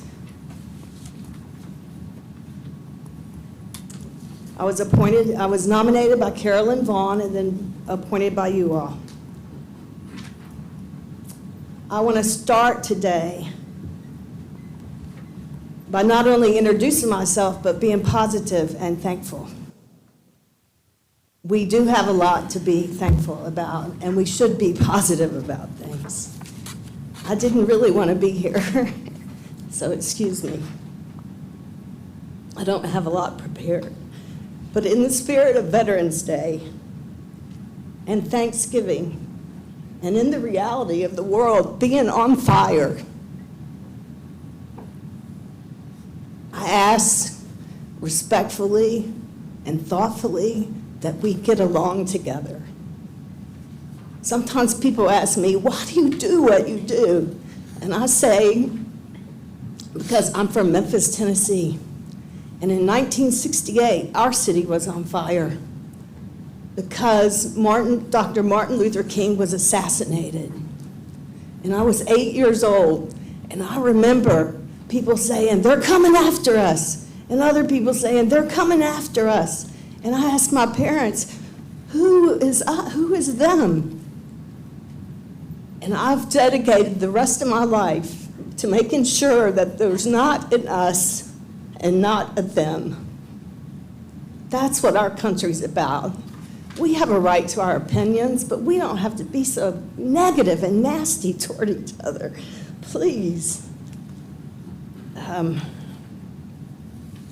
And on books, the library provides more than books. We provide programs, services, equipment, access. And I wanted to thank you for the opportunity to serve on the library board. And I wanted to thank the library staff who do an unbelievable job. Our library is chronically underfunded. They juggle things that no professional city employee should have to. And it's not necessarily the city's fault. I don't know. I tell a joke. I got on the library board because I retired, and this was going to be my fun. And some of it's been fun, but some of it hasn't. That first year, there were proposed cuts of over 20%. We beat them down to 6%. I couldn't understand how's a city that has, at that point, we were the 8th largest port. How could we be the 8th largest port and have no money for a library? It makes no sense. And then that is when I discovered that we have annexed and unannexed tax bases, that there's an industrial district agreement, and that industry wasn't paying their fair share. So I do believe that we should think thoughtfully about how we get more money for our libraries and other city services. And I've run out of time, but please read the library board report and see what we do so you know who you're appointing to the board. And part of the library board policy is, though, that because we are understaffed, they can't clear every book. Your parents should be there, and the parent can decide whether or not the child can check out the book.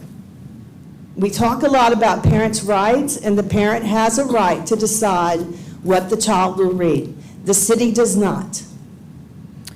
Thank you, Ms. Rogers. And our last comment will be Roseanne Norman.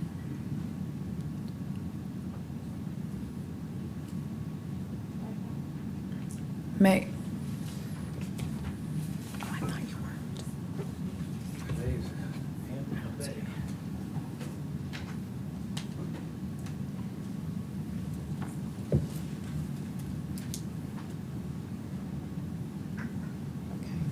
Hi, my name is Roseanne Hernandez Norman. I live at 4629 Monette Drive.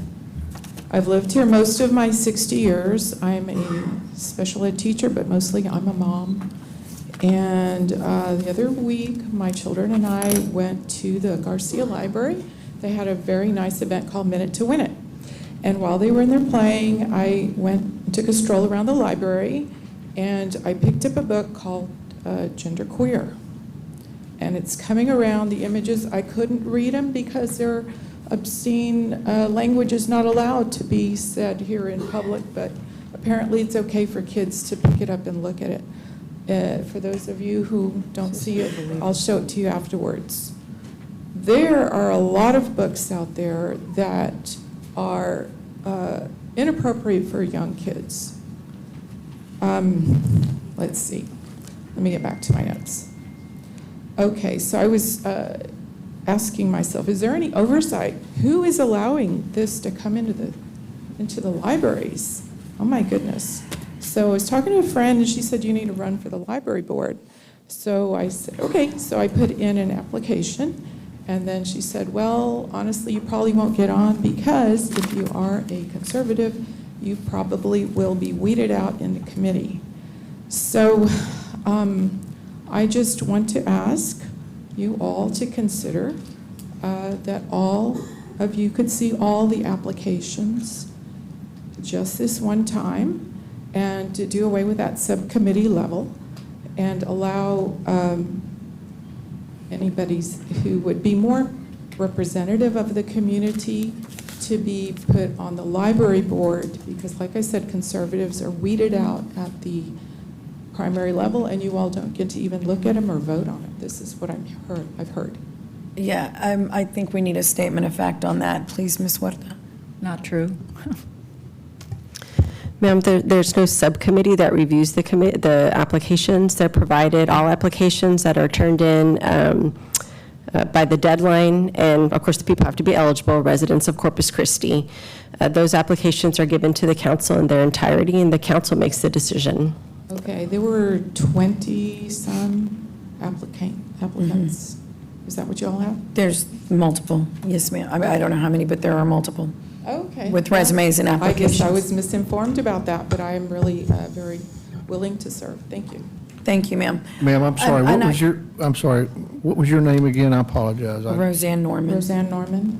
Roseanne, okay, thank you. And what I'd like to say is, last week, I guess it was, last week, when this all came about, I believe it may have been Mr. Flanagan, I made a comment to the city manager, and I called the director immediately and asked her, what was happening. I'm sure I knew she was watching. So just so you know, and the public knows, this is being looked into.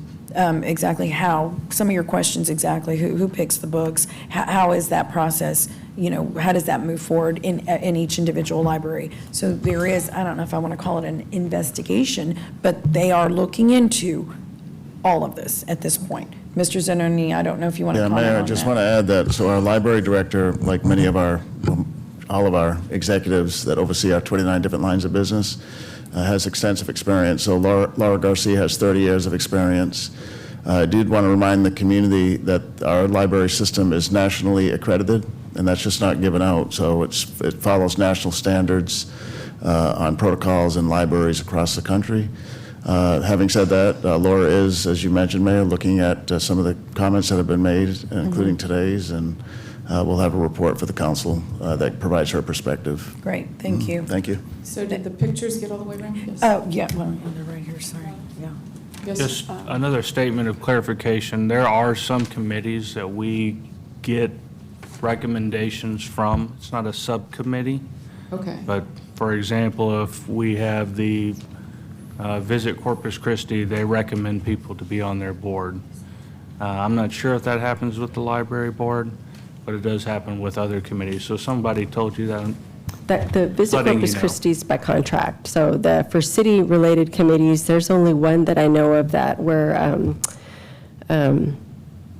recommendations are solicited. For almost all other boards, the library board is not one where they're solicited from the committee themselves. So I want to show you too. No, there is something from the Friends of the Library, though.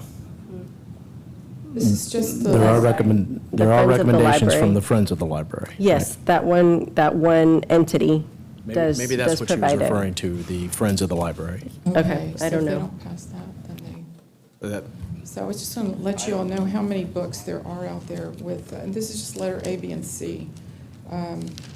Books that I didn't get through the whole thing. Thank you. Thank you, Ms. Norman. And actually, I'm sorry, I think we had one more. Jenny Cross was our last person. Good afternoon, Council. Jenny Cross, I am here with the United Corpus Christi Chamber of Commerce, 602 North Staple Street. As you are considering the industrial district agreements, I just want to remind you that Those do cover over 14,000 full-time employees in our region, and those folks spend a lot of money here, they pay taxes here. So it's very valuable to continue on with these IDAs to make sure that we protect that industry that really is sort of the bedrock of the economy here in Corpus Christi. So that's really all I had to say, and thank you for all you do, and keep up the good work. Thank you, Ms. Cross. Okay, that will conclude our public comment, and we'll go back to Mr. Zanoni to Okay, great. complete his. Yes, ma'am. So thank you, Mayor. We just have a few more things on the city manager report. Okay. The next two items are to introduce the community to two appointments that I've made recently to some of our executive positions. So the first person I'd like to recognize is Brett Van Hazel, who I appointed to the Director of Asset Management, and that was on Monday, October 23rd. And Brett has over 15 years of experience in engineering. Peter? Yes, sir? I'm sorry, Mayor, I don't know what's going on with the sound system in here today, but I can't hear anybody. It's a little. I can't hear Sylvia when she talks, I can't hear the city manager. Okay. Hold on, Councilman.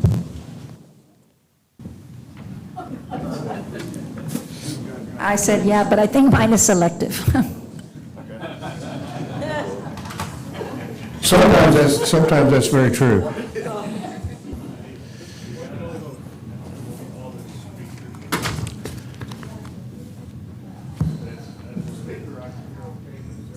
It's up here. Testing 1, 2, 3. Can you hear, Councilman? I think you need to get closer to your microphone there, City Manager. Testing 1, 2, 3. When we're speaking into the microphone, some of our microphones are still on, and if your speaker is pointing towards your microphone while you're speaking, you're going to have a continuous loop of feedback. The speaker, okay. Yeah. Okay, so just one microphone at a time? Right. Okay, Councilman, can you hear? Doesn't look like it.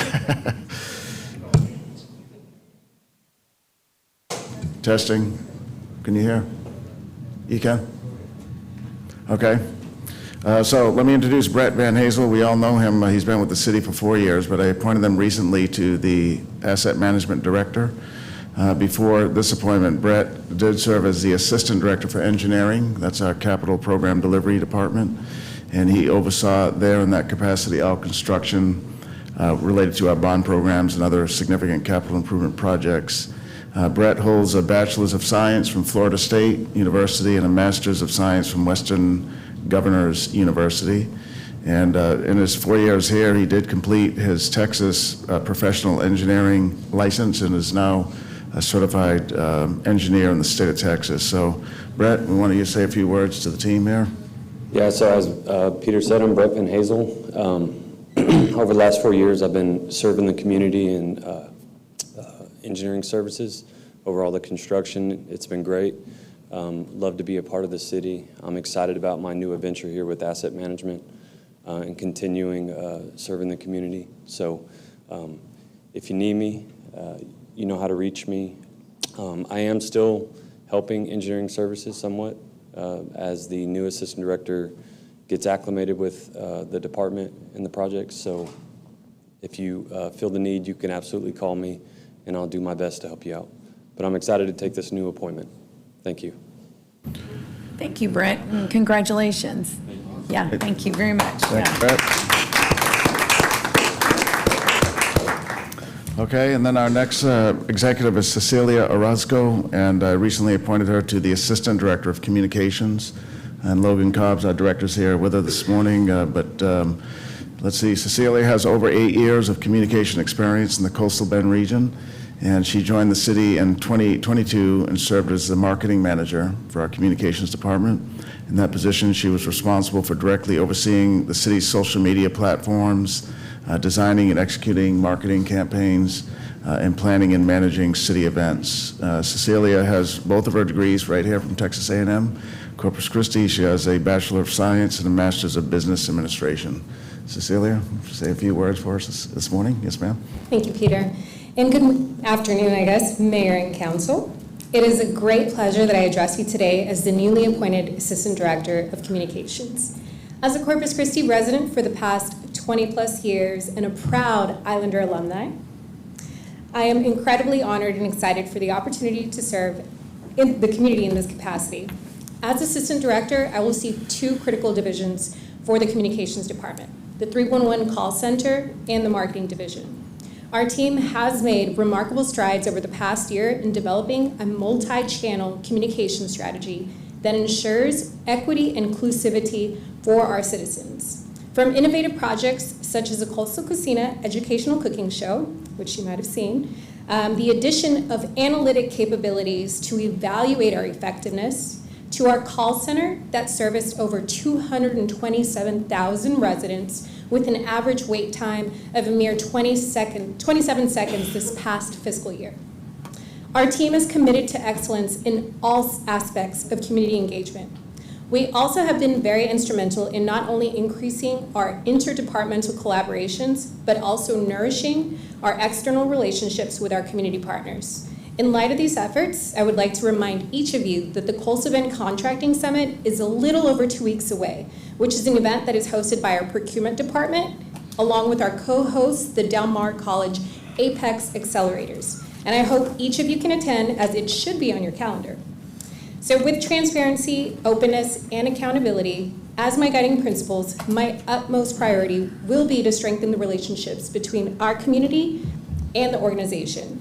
I am committed to ensuring that our citizens remain informed and empowered, and that we successfully highlight the incredible work that our 29 departments consistently do. Thank you, and I look forward to getting to know each and every one of you a little bit better. Thank you. Congratulations. Okay, great. And then Mayor, just one more item. This is a recap from the American Planning Association conference that was held here last week. Dan McGinn is going to give us a quick overview. It was a pretty significant conference, or just under 1,000 planners here for the conference last week. The mayor participated. Councilman Roy provided some opening comments for the conference. We appreciate that, Councilman. Councilwoman Campos attended a couple of the sessions. So, and members of our Planning Commission and Landmark Commission were also in attendance. This being just under 1,000 makes the APA's second largest attendance in the history of having conferences. So pretty good conference here, and Dan, who participated and helped to organize it, is going to just give us a quick snapshot of what took place last week. Good afternoon, Mayor, Council members. Daniel McGinn, Director of the Planning and Community Development Department. Yes, so we've been kind of lobbying the Texas Association, the planning group, to get the conference back. Last time it was hosted here was in 2006, so we were successful in bringing the group back. And the Texas chapter is one of, pretty much every state has a chapter of their own, but the American Planning Association is a national group. We were fortunate that we were able to attract and have the second largest event in the event's history. We did have several of the council members and mayor attend the event, along with, we had just about every planning commissioner, I think, was able to get to some of the sessions and some of the lunch and social events. And of course, we also had a couple landmark commissioners that were available. One big component of the conference is mobile workshops, and that primarily is left to the host, either city or organizations, the port, DMD. So we had 6 of them scheduled, and there were anywhere from orientation tours where Annika and I took groups around the city and showed them the great things that are happening in our community with North Beach improvements, the Harbor Bridge, the university, a lot of the projects that are going on the island. And so those were real successful. We were appreciative of the support, the DMD and the port. They also did tours of the downtown, and all along with the port channel and all the great things that the port is doing. Of course, the conference, you do have the workshops, and these, we had over 60, and these are really just the best practices of things that are happening across the state of Texas in various cities. And so we had, even Neiman was part of a group that presented on some of the things that we planned for North Beach and those drainage and flood mitigation projects. So those were really well attended. And of course, every conference has social events, which are, in my opinion, really critical. You know, between my planning staff team, we probably have a contact in just about every city in the state of Texas. And so we can pick up the phone. I'd like to think we can come up with some innovative planning idea, but to be honest, there, a lot of cities as best practices, and they've probably done it, and so we have a great network of folks that we can talk with and see the pros and cons of different aspects. Next slide, please. This is just Mr. Roy, we're thankful he was able to give the opening remarks we had a great keynote speaker come in, Mitchell Silver. He was a president of our National Association for APA for a number of years. He also held the position of the Parks Commissioner for New York City. So he was able to share a lot of things he's done in his career and a lot of the great things that he did in New York City to improve their park system. Next slide, please. And so with these events, there's also a portion that celebrate a lot of the great work that is happening here in Texas. And so this is, I think, our third award here in the last 5 years. This project was led by our Development Services team. Nina was the PM, and she worked closely with her Landmark Commission and the Planning Commission. And this is our Historic Preservation Plan. And so they won the gold level award for that category. So it's a nice thing to do at these events to kind of celebrate the great work, and we're very fortunate to win that award. Next slide, please. This next award we received was the Planning Excellence Award, and so there was about 50 cities in Texas that received this, and so it's kind of a benchmark that you're having your staff that are credentialed, attending training along with your planning commissioners, you're keeping your plans updated. It's really kind of a benchmark, and we submit that and all the things that we're doing here as a community, and we've received that honor. This is probably the 4th year that we've received that honor. Next slide, please. The conference also allows for kind of a changing of leadership, and so we had several local folks here within our city take on additional responsibilities and roles with our organization. Roger Montalongo and Elena Buentello, they are going to be serving in our leadership academy for the state. Roger is also going to be our director-elect, so I guess 2 years he will be our director for the southmost section. So he's taken on some additional responsibilities within the organization, which is really great. Amanda Torres in our planning group, she's going to be now the chapter treasurer. So that's one of the top 4 positions within our organization. And Leanne Heldenfelds is going to be working as an appointee on our advocacy network. Next slide, please. These are just a couple of slides. These are highlighting the mobile workshops. Heather went out and gave this tour along with Jeff Coyne was involved. He's the consultant engineer working on some of our island projects. Roger gave a briefing on the island mobility plan as part of that workshop. And that picture in the middle is the folks that they're on that Park Road 22 bridge, kind of looking at the 2 different sides. It really kind of captures all the things that are happening on the island with the 2 projects on both sides. Next slide, please. This is the mobile workshop for the downtown. This was looking at historic preservation. So that was a combination of Alyssa and Nina giving that tour. And so they hit a lot of the old buildings that had been kind of adaptive reuse. We have a lot going on. Of course, the Chamberlain building on kind of uptown areas is turned out beautiful. But we have several other projects just like that. Next slide, please. This is just a shot of several Planning Commissioner Hendricks, Councilmember Campos, and then several staff from Development Services. This was at that keynote luncheon. Just wanted to kind of highlight some of the things that went on during the conference. And then next slide, please. And then we just wanted to thank everyone that was involved, of course, city staff in helping and supporting this event. But we had so many people come to support us with the DMD, the Port of Corpus Christi. Visit Corpus Christi was instrumental in helping with logistics and getting the group in coordination. They've probably been working a year and a half getting this conference set up and working with the hotels and restaurants. Everybody coordinated. They knew the big group was coming, and I think the restaurants and hotels were all prepared, and everyone had a great time. We wish we would have had a little better weather, but it was still a great event. RTA ran shuttles to get people from the hotels to the center, which was great. And of course, we did have a great event. A picture of that Marker 37. Logistically a little far away, but still the event was awesome. The Marker 37, hosted. I think it was 500 of us that made it out there, and it was a great event.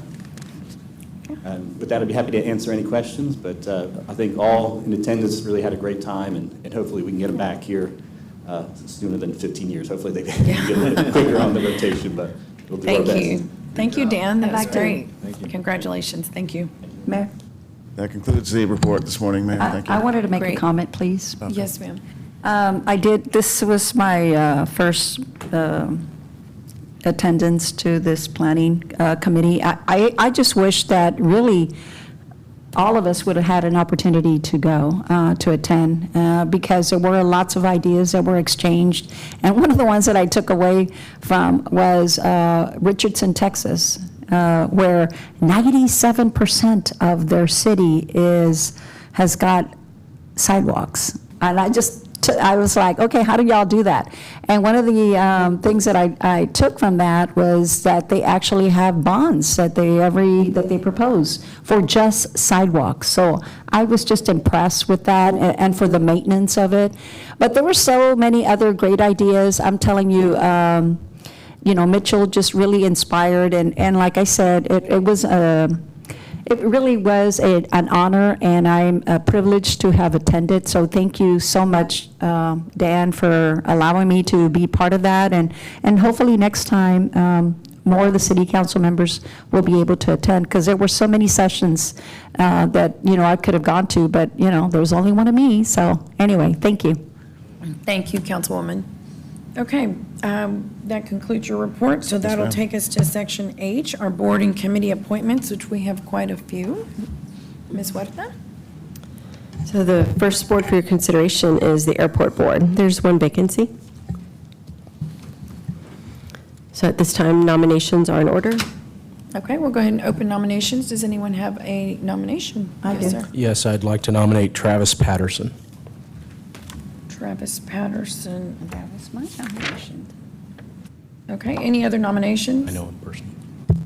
I was going to nominate him as well. He's a resident of District 2, so yes. Who? Patterson. I know. District 2. Right. 3 on here. So we don't, it said that the entire board, just for notation, is made up of districts 1 and 2. And Travis is also 2, okay. Brett? From 4. Is there somebody from 4? 4 and 5. We do? You know what, I'm looking at the term, I'm sorry, I was wrong, I'm looking at the wrong column. We do have 4 and 5, yeah. No 3. No 3. No 3, we need to work on that. Are there any other nominations? Okay, so that's it? Okay, we'll go ahead and close nominations. Okay. All right, so is there a motion to appoint? Motion to appoint. Second.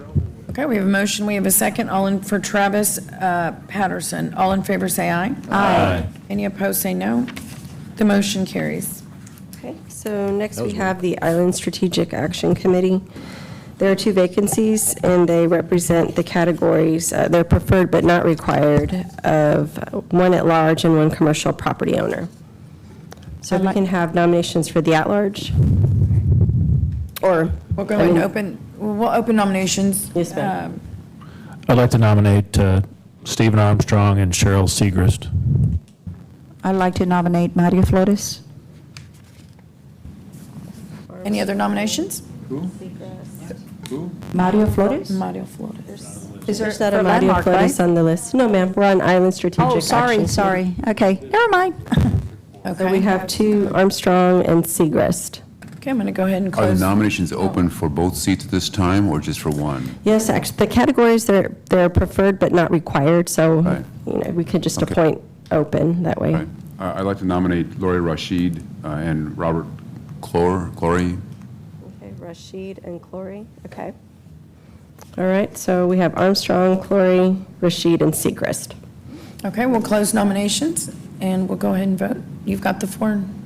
Norma? Okay, so we'll vote for It's hard 2. Do you have all those names, Norma? Armstrong, Segrist, Clory, Rashid, okay. It's really hard to see. So where did you want to start, Mayor? You want to start with Ms. Campos? Yes. Okay, can you select 2, Ms. Campos, please? Okay, I'll, Yeah, please. It's Can just, you move it's it up very here, light. please? Yeah, thank you. I Over- will go ahead Norma. and choose Rashid and Clore. Armstrong, Seacrest.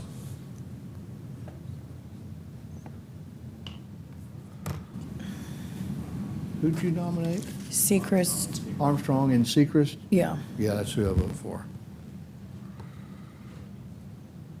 Same. Armstrong and Seacrest.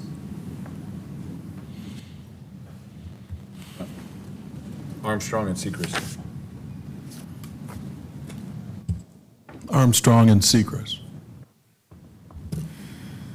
Gloria and Rashid. Armstrong and Seacrest. Okay, Armstrong and Segrist are appointed. Okay.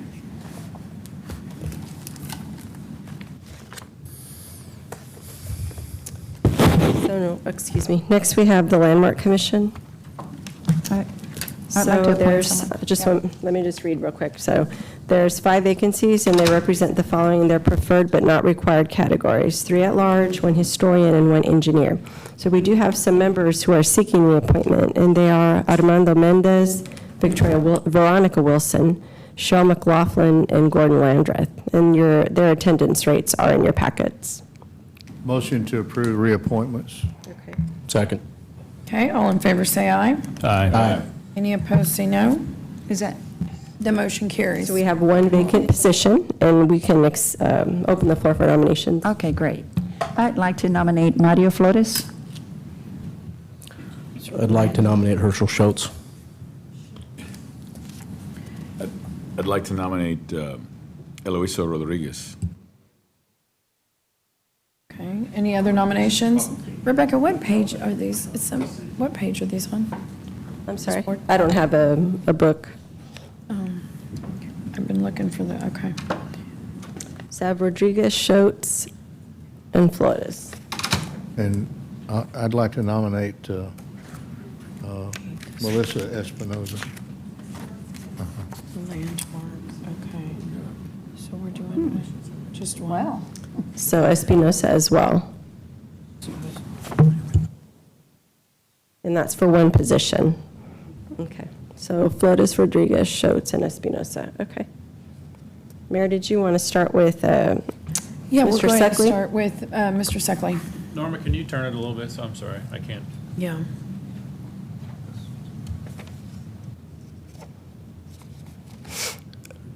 Rodriguez. Flores. Espinoza. Rodriguez. Rodriguez. Espinoza. Schultz. Flores. Okay. Yeah, we're going to have a run-up between 3 of them. It'll be Flores, Rodriguez, and Espinosa. Okay, removing Schultz.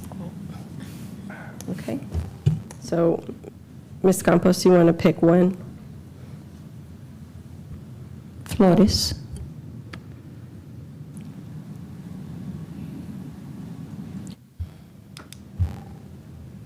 I'll pass. Okay, Mr. Presley? Espinoza. Mr. Hunter? Espinosa. Rodriguez. Rodriguez. Espinoza. He didn't vote, he passed. Flores. Can I pass?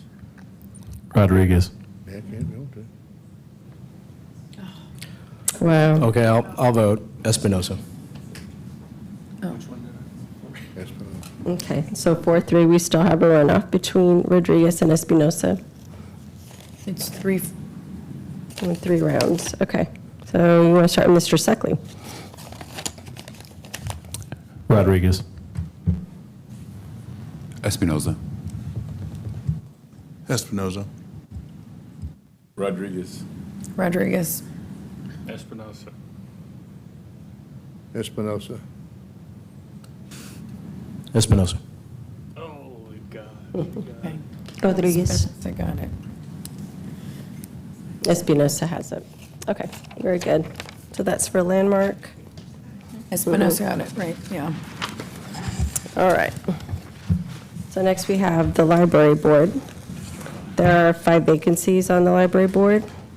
So there are 3 members who are seeking reappointment. They are Punja Bindignavel, Candace Hart, and Vicky Natali. And their attendance rates are in your packets.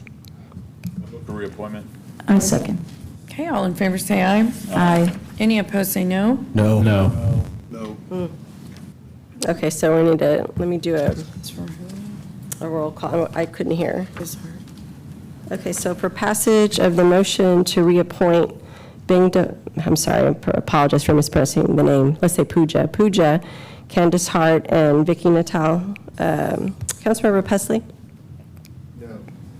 Okay, Roy? I'm sorry, these are all going. This is for reappointments, Why so are they going, why are appears to they be some going as a dissension. group? Huh? Why are they going as a group?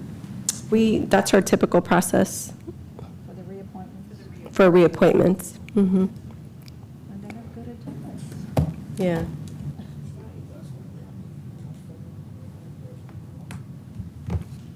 So the motion was made by Councilmember Barrera and seconded by Ms. Campos to reappoint the 3 individuals. So that's what's before the council right now.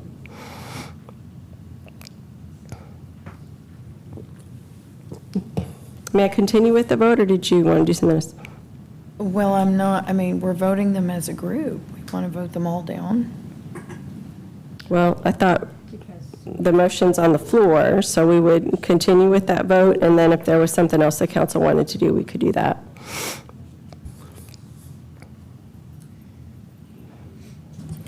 Go ahead. Okay, go ahead and go with it. Okay. So, Roy? No. Okay. Suckley? No. Barrera? Aye. Campos? Aye. Hernandez? No. Hunter? No. Klein? Yes. And Mayor Guajardo? Aye. Okay, so that failed. So is there an interest in appointing them individually or reappointing them individually? Yes. Okay, so you want to take them one at a time? Well, we'll each have 5 votes, right? Yeah, so why not nominate our 5? So include them in we could do that for nominations. So we have to. Okay, so we'll open the floor for nominations then. Are we nominating, to clarify that, are we nominating 5? Yeah, there's 5 vacancies, yes, sir. So we're nominating, my question is, are we nominating 5 right now? There's 5 positions. Or are we doing it one at a think- time? Oh, I see what you're saying. Yeah. Are we doing it one at a time? We don't do it that way. We didn't do it that way a while ago. Okay, so you want me to come up? Yeah, we need to come up with nominations. Okay, I have 5 nominations. All right. I have Carrillo, Craig, De Los Santos, Moore, and Rabon.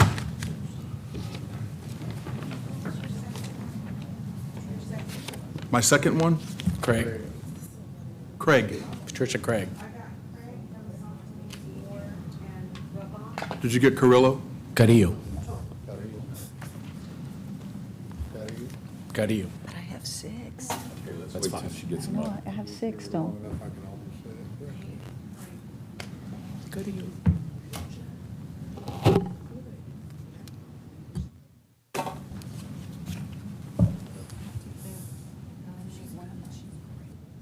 Would you?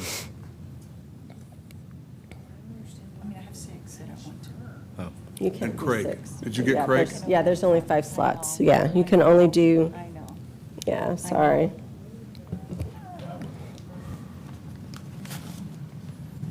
Mayor, I'd like to nominate Pooja Bending navel. Bindig-Navel. Can you say it in the microphone? Can't hear. I'm sorry. Pooja Bindig-Navel,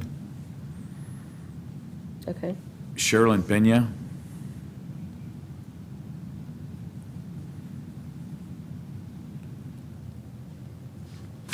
yes. Madam Mayor, I'd like to nominate 5 additional names. Oh. Oh, my goodness, okay. Okay. Go ahead. Joey Miller, Becky Moeller, Allison Green, Dr. Lisa Comparini, and Jessica Palitza. Litza. Yeah, if you can say them in the microphone, we'd appreciate it. It's hard to hear.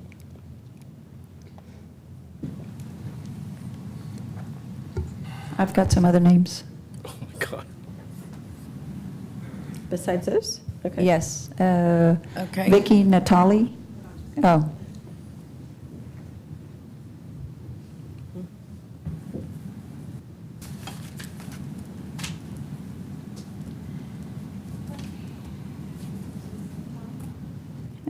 Candace Hart. Is Becky Moeller been up Yes, there? she's Okay. already on the list. Then, that's it? Okay, so just those two. All right. Hold on, Carrillo.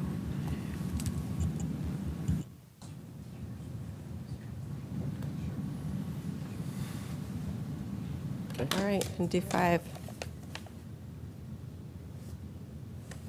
Okay, do you want to start? We'll go and start with We'll start with Mr. Suckley. Okay. Moore, Craig, De Los Santos, Carrillo, Rabon. What was, oh, Rabon, okay.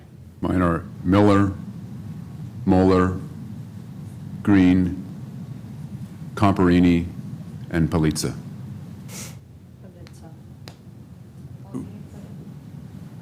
Palitza. Yeah, he had said Palitza, or else I can. Mhm. That was good.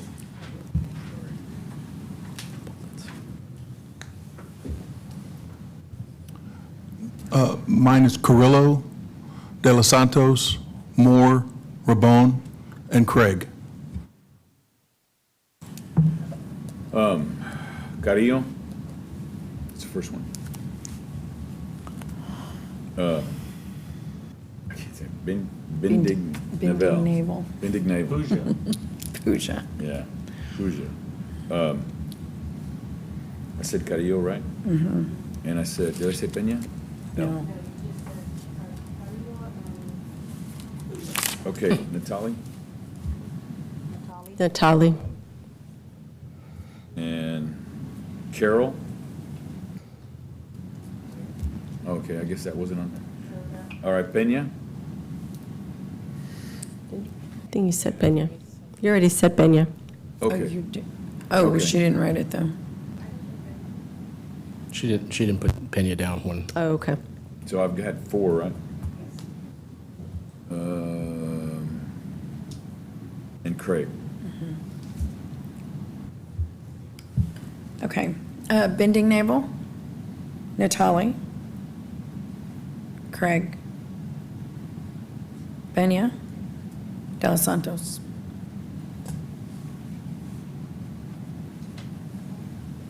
Is that all? Is that? Doing yeah, 3? That's 5. No, that was 5. Okay. First 4 and Puja.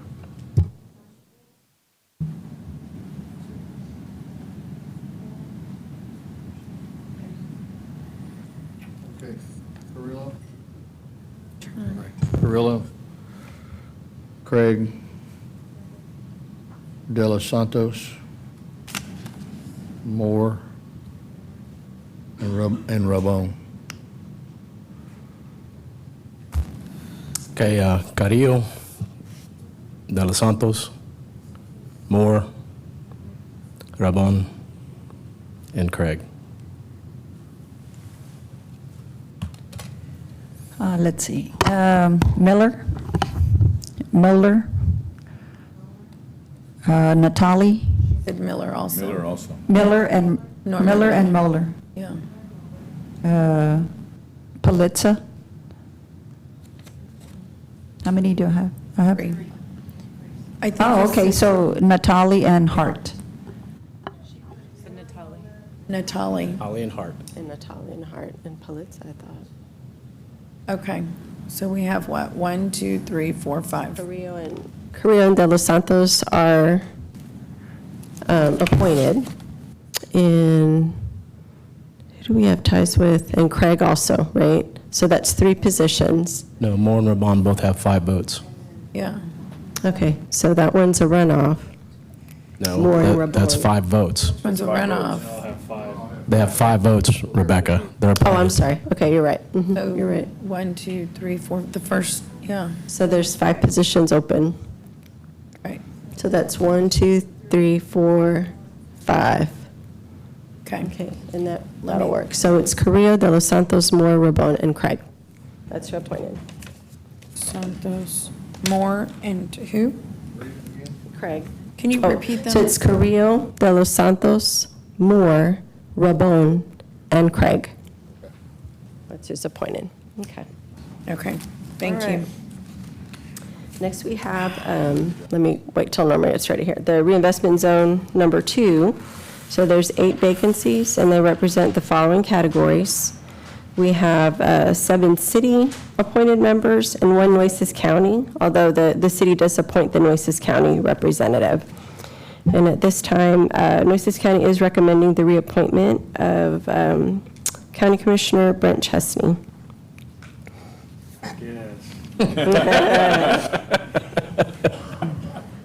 He needs to pick his feet up on attendance. Motion to reappoint. So, Okay. second. Okay, all in favor say aye. Aye. Any opposed say no. No, I'm kidding. I'm kidding. Aye. The motion carries. Okay. So then, that leaves us with 7 positions, and council members are serving in those positions now and are eligible for reappointment. They're Mayor Paulette Guajardo, council members Pesley, Hunter, Barrera, Hernandez, Klein, and Roy. Move to. Second. Okay. So motion to reappoint Mr. All in favor Pesley. say aye. Aye. Any opposed say no. Okay. Very The good. motion carries. The last thing we need to do is the council appoints the chairman for a term of 1 year, and that begins January 1 of 2024. The current chair is Councilmember Suckley. Move to reappoint. Second. All in favor say aye. Aye. Any opposed say no. The motion carries. Okay. So the last one is reinvestment zone number 4. There are 5 vacancies. They represent the following categories: 3 city, 1 Texas State Aquarium, 1 director of the Lexington. So the following members are seeking reappointment. They are Jesse Gilbert, who is with the Aquarium, Steve Banta with the Lexington. And you do have their attendance rates. Motion to reappoint. Second. All in favor say aye. Aye. Any opposed say no. The motion carries. Okay, so then that leaves us with 3 positions. They're filled by council members now, and they're eligible for reappointment. And they are Mayor Guajardo, council members Pesley, and Roy. Motion to reappoint. We have a second? Second. All in favor say aye. Aye. Any opposed say no. The motion carries. All right, and then we do have, the final thing is to appoint the chairman for a term of 1 year. Nominate Councilman Roy. Okay. Second. All in favor say aye. Aye. For the chairman, sir, for this particular board, the council appoints the chairman North Beach. Okay. for North Beach, and currently it is Councilmember Roy. All in So- favor say aye. Aye. Any opposed say no. The motion carries. All right, thank you very much. Thank you, Rebecca. So next we'll go to section J, which is our consent agenda items 6 through 15. Does any council member want to pull any items for individual consideration? Items 6 through 15. I'd like to pull item number 9, Mayor. Item number 9 is being pulled. Okay. With that, I'll entertain a motion to approve consent agenda with the exception of item number 9. Make a motion. Second. We have a motion and a second. Any further discussion? All in favor say aye. Aye. Any opposed say no. The motion carries. Item number 9 is a motion authorizing execution of 2 one-year supply agreements with 2 one-year options with Arnold Oil Company of Corpus Christi for $300,000 and with Advanced Stores Company Incorporated, DBA Advanced Auto Parts. Mr. Pesley. Yes. The reason I pull this is just to compliment our purchasing department.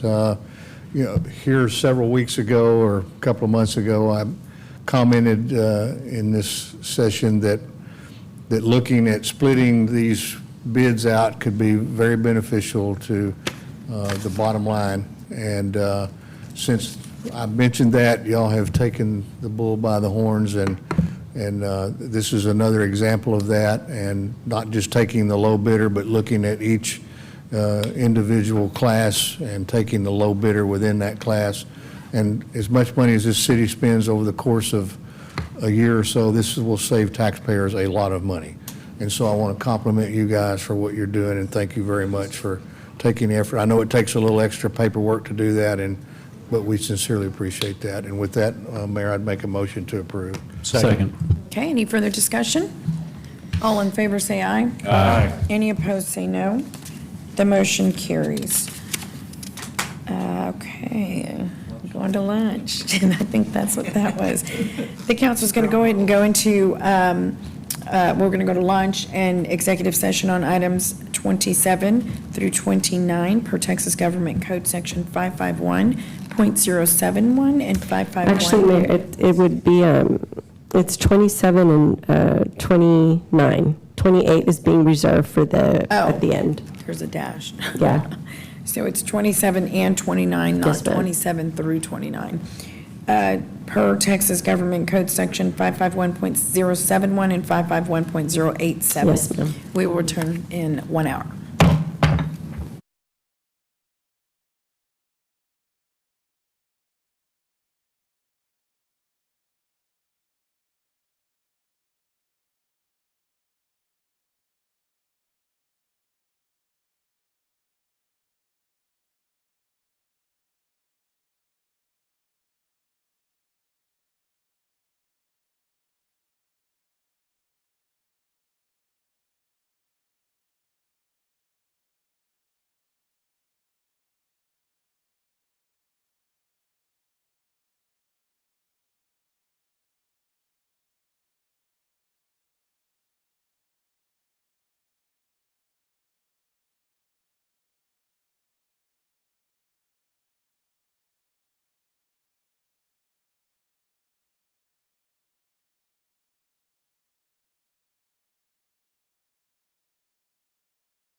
Okay, we're going to go ahead and reconvene our meeting.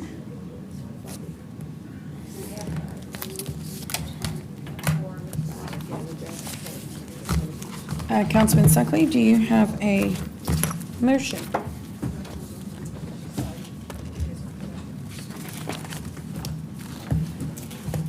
Thanks, Mayor. Motion directing staff to prepare a preliminary project and financing plan and ordinance for the creation of TERS number 6 for the Barisi Village development. I'll second that.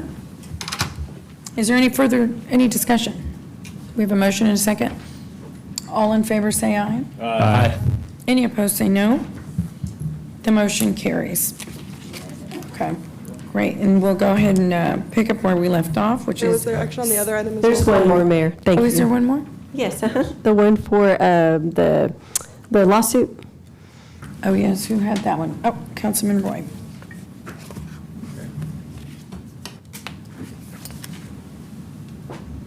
So we have a motion to authorize the execution of amendments, agreements, and encumbrance of funds for legal and other professional consulting and expert witness services and associated court reporter copy, travel, data, and other costs for the lawsuit of Annette Rodriguez versus the City of Corpus Christi et al. In a total added amount up to $68,740 with the law firm of Royston, Razor, Vickery & Williams LLP and other providers of services relevant to the said lawsuit. Okay, so that's a motion. We have a second. Any further discussion? All in favor say aye. Aye. Any opposed say no. The motion carries. And that'll take us to section L, public hearings, items 16 through 21.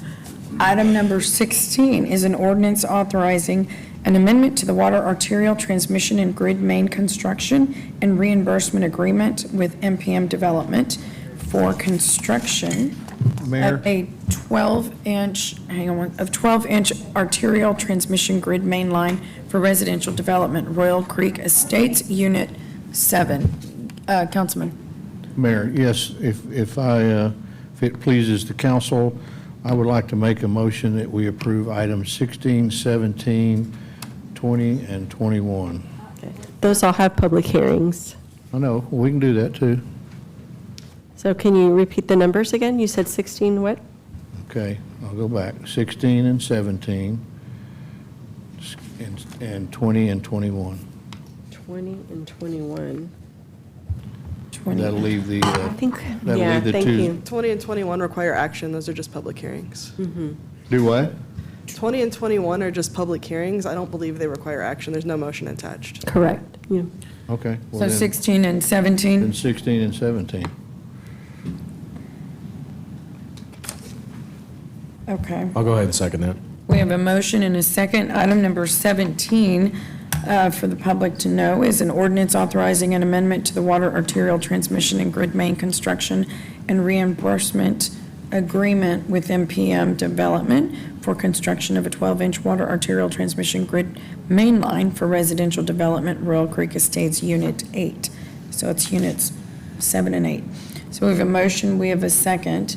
Any further discussion on those two items? Can you open the public hearing? Yes, also, yes, I'm please, sorry. before we I'll vote? go ahead and open public hearing. Is there anyone in the audience that would like to make any comment on item number 16 or 17? Okay, there being no one, we'll close public comment. All in favor say aye. Aye. Aye. Any opposed say no. The motion carries. Okay, item number 18 is a zoning case 0823-02, Thanksgiving Homes located District 1, property, rezoning for property at or near 650 Osage Street. And for the record, Councilmember Suckley will be recusing himself on this item. You're recusing yourself, okay.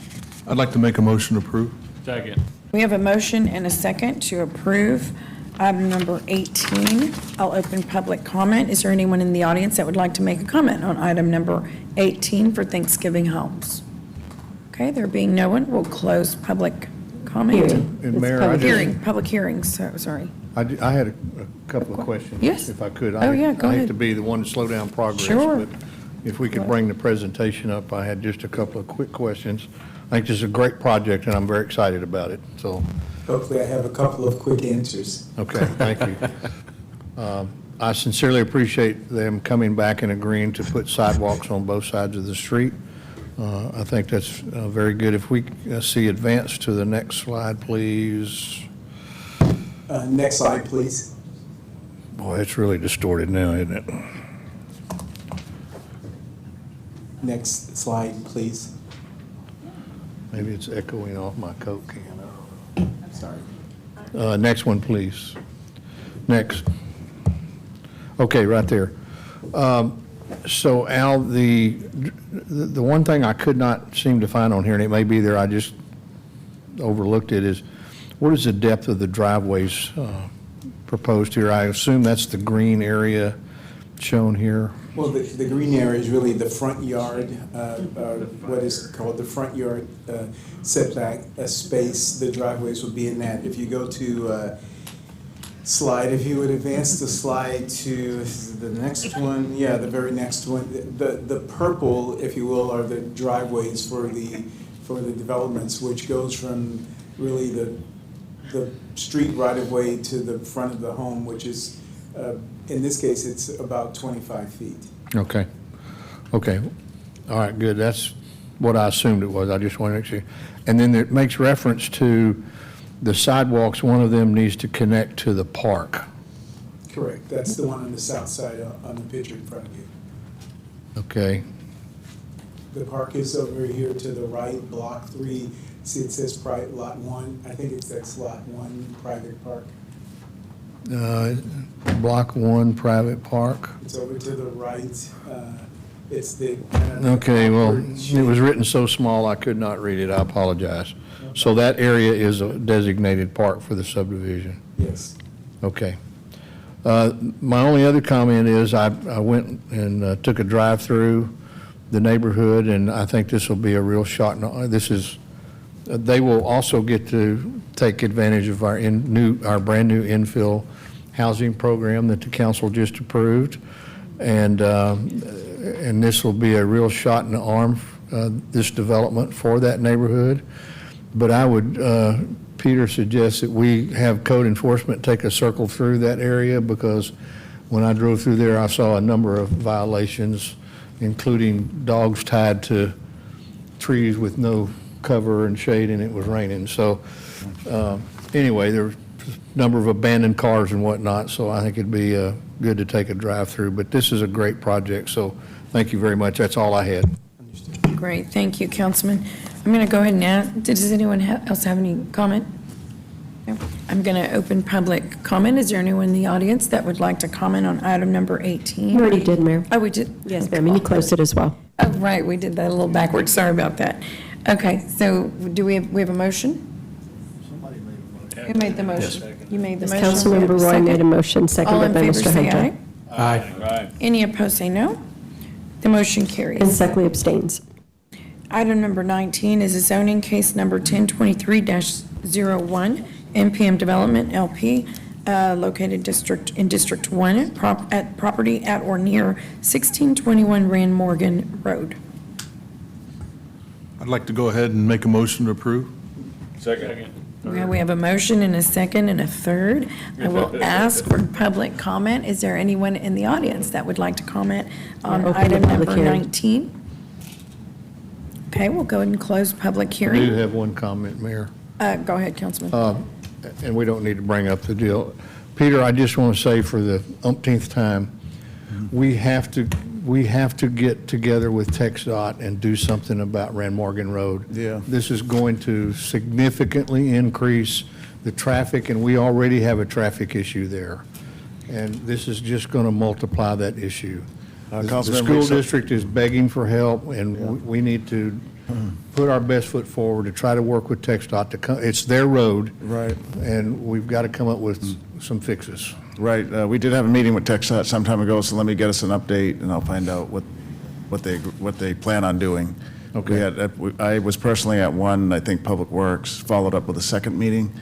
over the past, several months. So let me find out what the latest is. Okay. And I'll let you know. We'll let the full council know. All right, thank you Yes, sir. very much. Thank you. Thank you, Peter. Thank you, Councilman. Councilman Hernandez. Al, this might be a question for you here. On a lot of these, one of the things that I had an issue with RS 4.5 was the setback. And the correction to do that was to ensure that the sidewalk was no more than 3 feet away from the curb so you can have a little bit longer driveway. But I don't think that's been codified in any documentation. What are you doing specifically to address that? It has not, and we handle that through the public improvements, but as you know, most of you know, we are doing a UDC update of the word, which we're going to start in the new year, and codify those kind of things. There's a lot of things we've found since we've been doing this, that adjustments we can make, better planning, those kind of things, and that's one of them. So in this case, when the public improvements come in for this development, we will indeed make sure that the sidewalk, instead of being 4 feet away from the back of curb, it's moved closer so that there's more overhang or driveway for larger vehicles. For larger vehicles, and that's just more to make sure that we're not putting people in a bad position to violate ADA requirements and then get code enforcement all over them. If you have a F-250 and you only have 20 feet of setback, you're going to be overhanging into the sidewalk. Correct. So it's got to be at least 22 feet. So yes. That's what we're trying to address. Yes, that's correct. Okay, thank you. We have a motion and a second. All in favor say aye. Aye. Any opposed say no. The motion carries.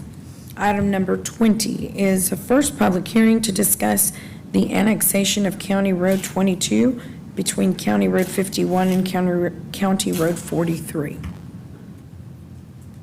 Good afternoon, Mayor, Council members. Daniel McGinn, Director of the Planning and Community Development Department.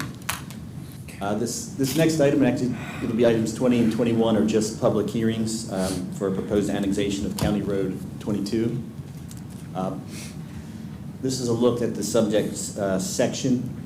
It's 4 miles in length, starts at County Road 43 on the east and moves west to County Road 51. It runs parallel to Weber Road, just about, all those sections out there are about a mile grid system, so it's about a mile south of Weber. Next slide, please. I just wanted to show you the schedule. We had the direction to prepare the service plan at the 10/31 council meeting. We sent out all the required notifications on November 3rd, and today we're just doing the 2 public hearings. There's no actions required. We did this on a similar item where we had the public hearings back to back, and we were just trying to move this forward. We have 2 developers that are also looking to be annexed that would be at the western edge of this road. So we were trying to move that along as fast as we could so we could get it done before the year's out. And so again, there's no action today. We did make some time. I know there's some questions that came from a couple of the council members. We'll have some time to have individual meetings as if we need to. But the action for this item, along with the 2 private petitioners that we have in place, would occur on the 12/12 meeting. So we do have some time in between this meeting and the action would be required on the 12th. Next slide, please. So just some background. Obviously, we've talked about this in the past. The state law in the last 2 sessions have made annexation by cities very, very difficult. So this was one way. State law still allows for this annexation of a right-of-way. And so in the case where the applicant is petitioning to be annexed, and when they're, in this case, wanting to receive city services, this county right-of-way annexation will allow us to have contiguousness to these different private properties. And so we approached the county and along with the applicants in this area, and the county did take action on August 17th to petition the city to annex this part of the road. Next slide, please. Here's another look at the subject right away. Of course, this is in the London area. It starts, we had a previous annexation of the Tomez tract that was at that County Road 43. The yellow line represents that area, so it would extend to 4 miles. And the 2 projects that we're working with, the green is the Charlotte Estates, and the one shown here in red is the London Ranch Estates. Now, this yellow line will also obviously allow us to annex other properties in and along this kind of corridor stretch. And so we are looking at different other improvements that, at some point these properties will want to be annexed as they come on and want to receive city services. So having this road will not only help us with the 2 projects that we have in queue now, but we'll ultimately have additional projects in the future along this stretch. Next slide, please. And so with that, I'd be happy to take any questions, but again, would like to set some individual meetings. We know we had a few emails and questions, and we can do those between now and Great. the action. Great, thank you, Dan. Does anyone have any comment? Councilman Hernandez. Okay, this road is actually going to be in District 5, but I had some questions about the property that we annexed that are tied to this road in terms of, I haven't seen any action. There's supposed to be a lift station there in development, and nothing's happened, right? Correct. The Tomez property, the one that was Well, probably half of it is, yeah. Yeah, it's been sold since, but yeah, there is a lift station there that can, I think, accommodate up to about 200 homes. Right. And so there hasn't been any development on that site since that was built, but there is. Has the lift station actually been built? Yes. Okay, so if these, I don't think it can extend that far, but. No. Yeah, that lift station, these 2 projects would, depending on when they would develop, if near term, yeah, wastewater would not be available to these 2 pending projects. They would both be, right now, they submitted plats and have plats approved for the septic for the point, they have to have half acre or larger lots. So plats have been approved for those 2 properties, and so the plan would be only city water. The one would be private streets, and they have private detention facilities within the site as well. The drainage system would require that because we wouldn't be able to discharge additional water into the system over what is coming off the property today. So they would Right, be- which poses another question about detention, and we don't really have any rules surrounding detention areas. There's no, I mean, we don't have, do we have standards for maintenance? We don't have any requirements for, if it's privately owned, does it get turned over to us? I mean, we don't have anything in place. Am I incorrect there? Well, I did speak with Al's group, and in this particular site, the London Ranch Estates does have plat notes that do direct that an HOA be created. Plat's a plat, I mean, but I'm talking about ongoing. I mean, is it going to be something our stormwater folks are supposed to be maintaining? What is that? We don't have, Councilman, we don't have, the city stormwater division of the city doesn't have any maintenance of these detention ponds. It's something you brought up before. It's something Right, this so council. if this area does not have an HOA, who takes care of these detention areas? Right. I don't know if Al can answer that, but it's something this council needs to address in the near future. Well, I mean, we're requiring them as a council. Right. Not that I can answer that, Councilman, but this is a private development. London Ranch is a private development. It'll be gated. All of their infrastructure is behind the gate. Their streets, their detention ponds, their conveyance, meaning their ditches that get to the detention ponds, all that's managed by an HOA or someone, but it's not the city of Corpus Christi. Okay, but do we have any rules in place on what they need to maintain? Great question. Currently, we do not, but part of the master plan that you will be joining me in discussing on Thursday, the consultant is also developing a drainage stormwater manual that'll be added to our IDM, our infrastructure design manual, that will lay out the good, the bad, the ugly of how all of this should work. Well, that's not approved by council. The IDM is not approved by council. That's something we've kind of did a blanket approval, and then it gets managed by the engineering department. The city manager, right. Right, okay, so if we're going to make some major changes like that, I think at least should have some visibility to council. Maybe have that go through the planning committee as well, planning commission. We could. It's really a good policy question, Councilman. You've addressed it. Many cities in Texas that have these detention ponds are going to be struggling with it because they were built. A homeowner doesn't have a big, digger to dig out dredge material, and so right. Cities need to evaluate how do we do that if we decide to do it as a city. We need to. Right, because we haven't done these things before, and the ones Right. we have done are mainly retention ponds, Right. which, again, aren't maintenanced at all. The city even owns one at Lakeview Park that I know we haven't done any maintenance on. So we need to have some plan of action, something associated with that. I mean, because if we're going to continue to do this as we expand or if we go in areas, we need to have some sort of plan. Public Works Director's here, Ernie, if you want to say anything.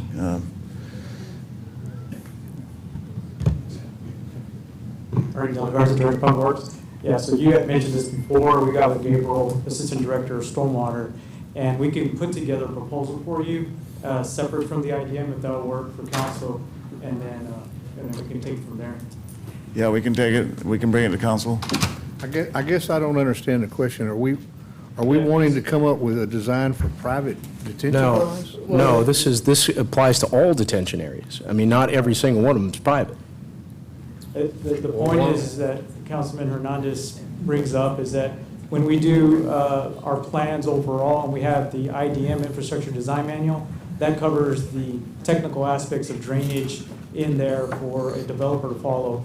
But the point is that, I guess at a global view, their drainage could impact our system, and if we go and put in requirements in there, it could incur cost on the private side. Okay, that I understand. Yes, sir. Yeah, I just didn't want us to get into designing and taking care of worrying about their detention pond. That's not what this is Right, about. and that's probably something we'd have to, Plus, we also have our own retention. We also have our own. No, I understand Right. that, and we can work on that as we need to, but. We just need to have I some understand rules. If we're looking at how it's going to impact our overall drainage system, I understand that, and it can, Yeah, no doubt.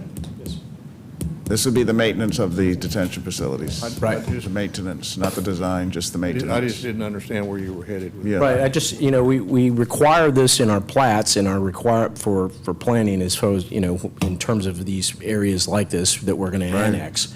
Especially the south side, you'll see it on Right. these master plans that are coming forward. Right, I'm seeing them all over, Right. Lago Vista, Yeah. the Key West, or what was it? Whatever those areas are out there. At issue is Water's Edge, right. yeah. At issue is the Oso Creek is at capacity, so everything has Right. to be on-site detained. The Well, engineers are detained still- or slow it down to where it doesn't get to the OSO right away, so you, Right. right. Yes, I understand the reasons for them. Right. But we've got to be very specific on how these things are maintained. Yeah. Right? Whether we are doing something, if it's turned over to us, or if it's something that's maintained by their HOA, there's got to be some rules in place, because let me tell you, those HOAs aren't going to be doing anything if they don't know what to do. Sure. Right. And then how do we hold people accountable if there's nothing to say that they're accountable for anything? Agreed. Okay. All right, just, thank you. Okay, thank you. Councilman Klein. Thank you, Madam Mayor. Dan, I guess I talked to you about this by phone, I guess it was this morning, about this as well. I still have some reservations about this. I sent you an email about this as well. And, I've mentioned this before, when we're talking about annexing additional territories. I really think, and I don't know if this is feasible by December 12th, but I'd really like to see a comprehensive, I think I'm calling it cost analysis of annexing new territories. How much is this going to cost the city in terms of stretching our police force that much further, our firefighters that much further, pushing water that much further out? I think you said that the water lines were already in place in this area without annexation. Is that correct? Am I misremembering that? Yeah, there would need to be an extension of the water line south from Weber, about Right. 1 mile. So that's part of the discussions that have been happening with that Charlotte Estates and London Ranch Estates projects. Right. So It'd they be would paid for like- by the developer though, right? The water Well, line. they have put in for a reimbursement for that water line, so that still would need to come to council for approval. And so, but it is in the works. And so this is what I'm talking about. As I said, all these different expenses that are not maybe going to be up front right now, but if we agree to annex this student territory, again, we have to send city services that much further out, water, wastewater, now perhaps stormwater as well. Code enforcement. I mean, Al was talking about this last night, that he's got, I think each of his code enforcement officers covers 10 square miles right now, which is really too much. And so this is only going to add or aggravate that situation, or force additional hires then as well, which is going to add into the further expense here as well. And so, I think not just for this project, I don't necessarily have a problem with this project specifically. I just think we need to look more closely at what the cost of all this is going to be before we make a decision. We need to look before we leap on this. And as I said, I don't know if that's feasible by December 12th already, but that would make me a lot more comfortable in voting in favor of something like this. So we do, as part of the annexation guidelines, we do provide a fiscal analysis with each kind of private subdivision that we do. And so we will provide that with the 2 subdivisions that we take on the 12th. And so we can look kind of a broader view too. Those are typically specific to that location, but we can take a look at some of the overall projects that might be needed to open that up. A lot of that's already being looked at with the impact fee study. They have some projects in some of these areas that may open up additional acreage for development. So we can look at those numbers and provide you kind of a bigger picture of what it may cost. All right, thank you. Mayor? Councilman Roy. Okay. He was next. Not that I want to beat a dead horse to death, but I want to talk a little bit about, we've talked about the drainage issue and these retention ponds, because as Gil mentioned, this has become a prevalent problem. I know, like in District 1, I've had calls where the retention ponds are failing. You know, some of these are large subdivisions that have basically a lake in the middle of them, and it's been wreaking havoc. And so naturally, in some cases, the homeowners association's supposed to be maintaining these, and they're not. And so they're calling and bombarding and basically calling the city and saying, look, you need to fix this problem because nothing's draining right. It's causing damage to their homes. I really think that this is something that we need to spend some time on and make it a priority. And so I just wanted to reiterate that because I am seeing that now in several locations. So thank you for looking into this. And if I can just add to that, so the maintenance of these will be an expense to the city, so maybe a good time to begin a conversation about this is in the upcoming budget process with the stormwater program. We can show how we can do this, what we would, what fees would have to be, or what we would have to push off, or in the future, so we can do some of this. It's really just it's a simple thing. These guys do more complex things than dredging, so it's maintaining it, keeping it desilted. But there is an expense or a deferment in other programs that we were going to do. But it's a very good conversation to have. We agree. So we'll begin to get organized, determine how many ponds are out there today, what's coming in the future, what would be an appropriate cycle, what ones are worse than others. We can have that conversation. I just want to say one other thing. I think we need a component in there, whether it's code enforcement or somebody, when they go out and they find out that these homeowners associations are not taking care of these retention ponds, right, that we have a mechanism in place to make sure that they're compliant. Okay, that and too. I think it's got to be financial or something, because if not, they're just going to continue not to take care of them. Agreed. Yes, sir. Hernandez. I think one of the issues, and I wanted to address something Councilman Klein had mentioned about when we don't annex these areas and they develop out in the county anyway. If there's a fire, they're not covered by any fire or organizations, especially on the south side. So all those acre and half acre lots that are outside the city limits, like the Son George area, the area that's on the opposite side of the London School, they don't actually have official fire protection. However, it doesn't mean our fire department wouldn't go, but we can only charge them on the backside.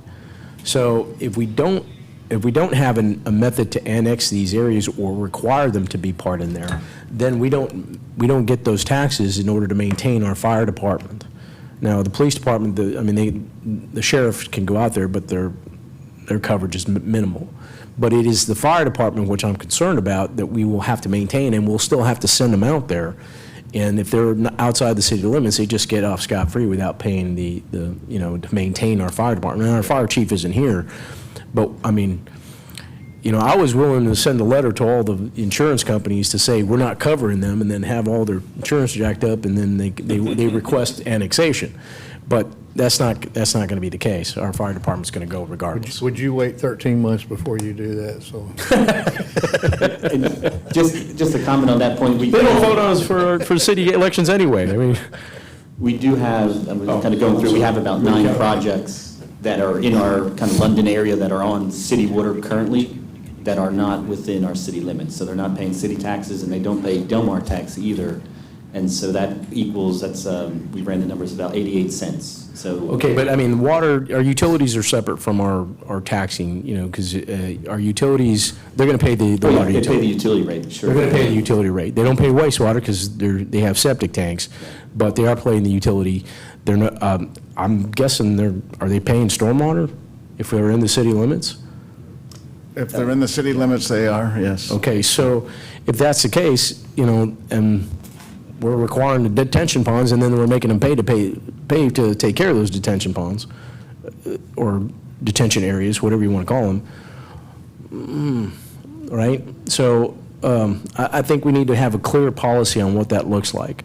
And if we're requiring stormwater fees, and then we're requiring them to maintain their own stormwater, and we're charging them stormwater fees, you see the conundrum there? Yeah, it's an emerging issue, so as more development happens, especially on the south side, we see more and more of these detention ponds in the neighborhoods, and it's a good time to talk about it before it's too late, and then we'll, right, so we appreciate you bringing it up. But with the south side, I want to make sure we understand that if, you know, they're going to build the homes out there whether we annex them or not. Exactly. And then we're going to have to take care of them with the fire department, because what are we going to do, not go if they're on fire? And police, for that matter, because the sheriff's They're gonna office doesn't have much in Right, terms so of control. I think there's got to be a kind of a balance there. Okay, thank you. Yes, sir. Okay, I think that's all the comments, Mr. McGinn. So I'm going to go ahead and open public hearing. Is there anyone in the public that would like to make comment on item number 20? And 21, Mayor. Well, I hadn't read 21 yet. I was going to read it next. Okay, yes, ma'am. Okay, there being no one, unless Ryan, you're on your way up. Okay, we'll close public comment. Item number 21 is the second public hearing to discuss the annexation of County Road 22 between County Road 51 and County Road 43. I'll open public comment. Is there anyone in the audience that would like? I'm sorry? It's a public hearing. Okay, we need to change that word then, because it says comment. I keep saying comment because it's what it says. Public hearing. Anyone in the audience that would like to make comment? Okay, there being no one, we'll close public hearing and Can I ask a question on this one? another, yes. Why are we doing this like this, having the same item twice in a row? We're doing, to help expedite the annexation of it, the developer, trying to get developed, they want to get it in the city limits. Okay. Yes, sir, so we're doing 2 public hearings. We can do it by state law, allows us to, but it's to help the developer get this in order so they can get financing, so they can get construction continued. Okay. Yes, sir. All right, thank you. Yeah, I would caution, I asked Rebecca when she came over to me about this. Well, the point to public hearings is to have people have 2 opportunities, and we're doing 2 in 1, so they don't have another opportunity at a later date. Well, they would, when we vote, when the council votes on the annexation, that would be another opportunity. I know, but that doesn't change the fact that we're doing 2 public hearings in 1 day back to back. Right. So I just want that noted. Okay, Unless that's there's good to know. some Right. reason for it, but. If it pleases the council, Mayor, I've been working with one of the developers. We're doing this to try to help the developer out. They're in a real bind, and we've had several meetings with them, and this is something that the staff is doing to try to help them out. Well, what I would ask is that we're made, So we we're probably made won't aware do of this that. as a standard meal, but, you know, in this one particular case, it's something that we're doing to help the developer. I'd like to be made aware of that, if that's what's happening. Okay, that's what's I happening. had no idea about that. Yeah. Do this for streets? All right, so now we're section M, individual consideration items 22 through 26. Item number 22 is a motion to authorize renewal of an agreement with the United States Corpus Christi Chamber of Commerce to support the operations and activities of the South Texas Military Task Force during fiscal year 2024 in the amount of $75,000. Second. We have a motion and a second. And I believe, yeah, Brian, you've given us a great overview already. So is there any further discussion? All in favor, say aye. Aye. Any opposed, say no. The motion carries. Item number 23, motion authorizing the execution of a 2-year service agreement with Metepio, Inc. For a community health assessment of the Corpus Christi Nueces County Health District. Hi, Dr. Khan. Good afternoon, Mayor and Council. Dr. Fauzi, can you move the microphone down? Yes, ma'am, thank you. No. Mayor? Would you like to I would like to make a motion to approve as seen. Is this mic on? Okay, we do. We have a motion and we have a second. I will open public hearing. Is there anyone in the audience that would like to make a comment? on item number 23. Ryan, unless you're coming down here. Okay, we'll close public comment. And any further discussion? All in favor, say aye. Aye. Any opposed, say no. The motion carries. Thank you, Councilor. Yes, Thank you, Dr. thank Khan. you, Dr. Khan. Item number 24 is an ordinance accepting a grant in the amount of $346,991 from the Coastal Bend Basin Estuaries Program Human Uses Team for improvements to the Hans and Pat Suter Wildlife Refuge. Motion to approve. Second. We have a motion and a second. Hey, Mayor. I'd just like to ask, what improvements are those going to be, so we know? It will be an erosion plan, and An also, uh-huh. and the trail, an 8-foot trail that goes to the bird area, watch area. Wonderful. Okay, wonderful. 340. And the full amount is used on those two Yes, ma'am. projects? Wonderful. We have a motion and a second. You have a. Yeah, just going to make a comment if I could, once after Okay, Councilman Klein. Councilman Klein, and then. Robert, I mentioned this to you by email as well. I'm going to mention it again as well. The boardwalk in Suter Wildlife Refuge, I think that there's really a huge need for some sort of a tower there, an elevated stand or something like that, because the trees could often be too overgrown, and it prevents people, birders especially now, from seeing the roseates or other birds that are kind of congregating on the far side of the mud flats over there as well. And so we can think about that down the road, because a lot of people come into the community, into Corpus Christi, to look at birds here, gallinules and other birds I've never heard of before. I think we should try to do everything we can to try to accommodate that population, make things easier for them. It's going to attract still more people into the community here than as well, the birdiest city in America. Yes, sir. Let me get that.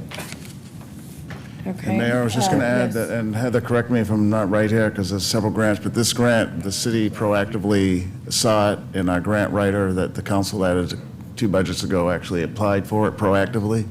So this is a congratulations to the grant writer to bring in almost $350,000 that we otherwise wouldn't be aware of. So this is a proactive from the grant writer that we added to the budget the council approved last year, bringing in $350,000 just in one grant. That's and wonderful. Many more to come, so congratulations. As much as I would like to be the person to vote on this, this is within 200 feet of my house, so I will recuse myself.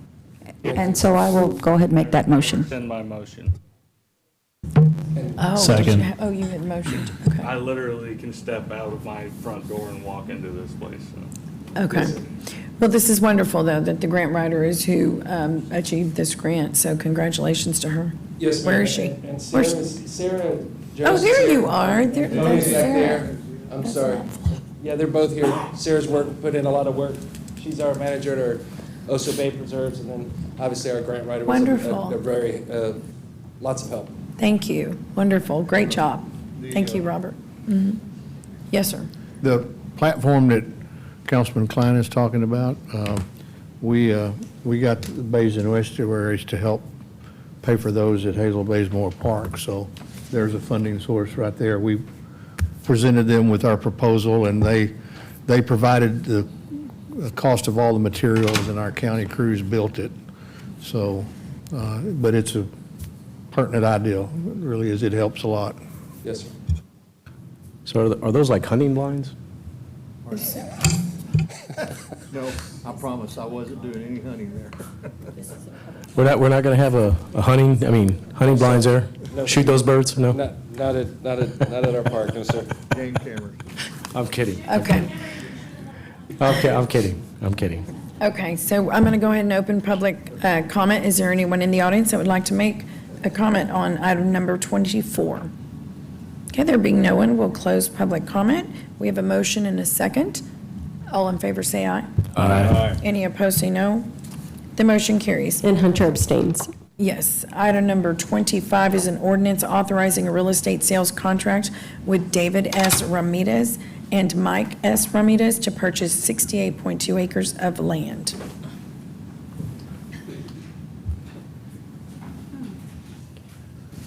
Good afternoon, Heather Hilbert, Assistant Director. I'm not an Assistant Director, I'm Assistant City Manager. I don't know who I am today. So, yes, this is a purchase of land at the airport. I move for approval. Second. Okay, we have a motion and a second. Let's see, we're going to open public comment. Is there anyone in the audience that would like to make public comment on item number 25? Okay, there being no one, we'll close public comment. Any further discussion? Okay, all in favor, say aye. Aye. Any opposed, say no. The motion carries. Thank you, Heather. Item number 26, and our last item of the day, is a motion authorizing the purchase of 2 water-cooled chillers from Train Technologies for the American Bank Center Arena. Motion to approve. Councilwoman Hernandez, and then. Yeah. The contract for this wasn't in this, the actual contract for the purchasing. I guess it's involved. I'm not sure why it wasn't in there, but it did not include all the aspects of who does the preventive maintenance, what kind of warranties on it. I mean, what do we have here? Josh Cromley, Assistant Director for Finance and Procurement. Councilmember, what we have before you today is simply the ordering of the chillers and the different components that come as part of the chillers. Mm-hmm. This is not the contract for the installation nor the design work associated with installing those chillers. When Jeff consulted on this project, and he's not here right now, I think Heather's here on his behalf, there's like a 50 or 60 week turnaround on some of the parts associated with this project. And so in order to try to get a jump start on that, we're going to purchase the equipment separately, so it'll be owner furnished equipment for the project. And that will give us time to put together a solicitation that will encompass. I got that, but you're just purchasing the actual chillers, right? So what we're talking about is the actual warranty on the chillers, right? Oh, I'm sorry. I thought you were talking about the warranty on and the maintenance on the installation. Well, the maintenance, you'll have to get to it, but you have, in terms of, if we're purchasing the chillers ourselves, there has to be some sort of maintenance associated with it, right? That is specific to these chillers. Are we being provided that when we purchase the chillers? I mean, normally we have a situation where the chillers are acquired by whoever we contract to do this, and then they install it and provide us all the information. But if we're purchasing the chillers ourselves directly, we'll have to get that information from the manufacturer directly. So I'm trying to ascertain how we're going to do this, since we're doing this a little bit differently. Yeah, Councilman, the answer is yes, and we'll have to get you the details. So we'll be responsible for the receipt of the warranty, the Okay, maintenance so schedule. who's we? Is it us or is it OVG? No. I mean, who's going to be doing the actual city, maintenance? The city will. OVG doesn't own the building or major pieces of equipment like this. We do. That's why we added some positions to better manage that facility. So Jeff Okay. Edmonds will be at this point, the owner of the asset that comes in. So getting the warranty schedule, the maintenance schedule that'll come in.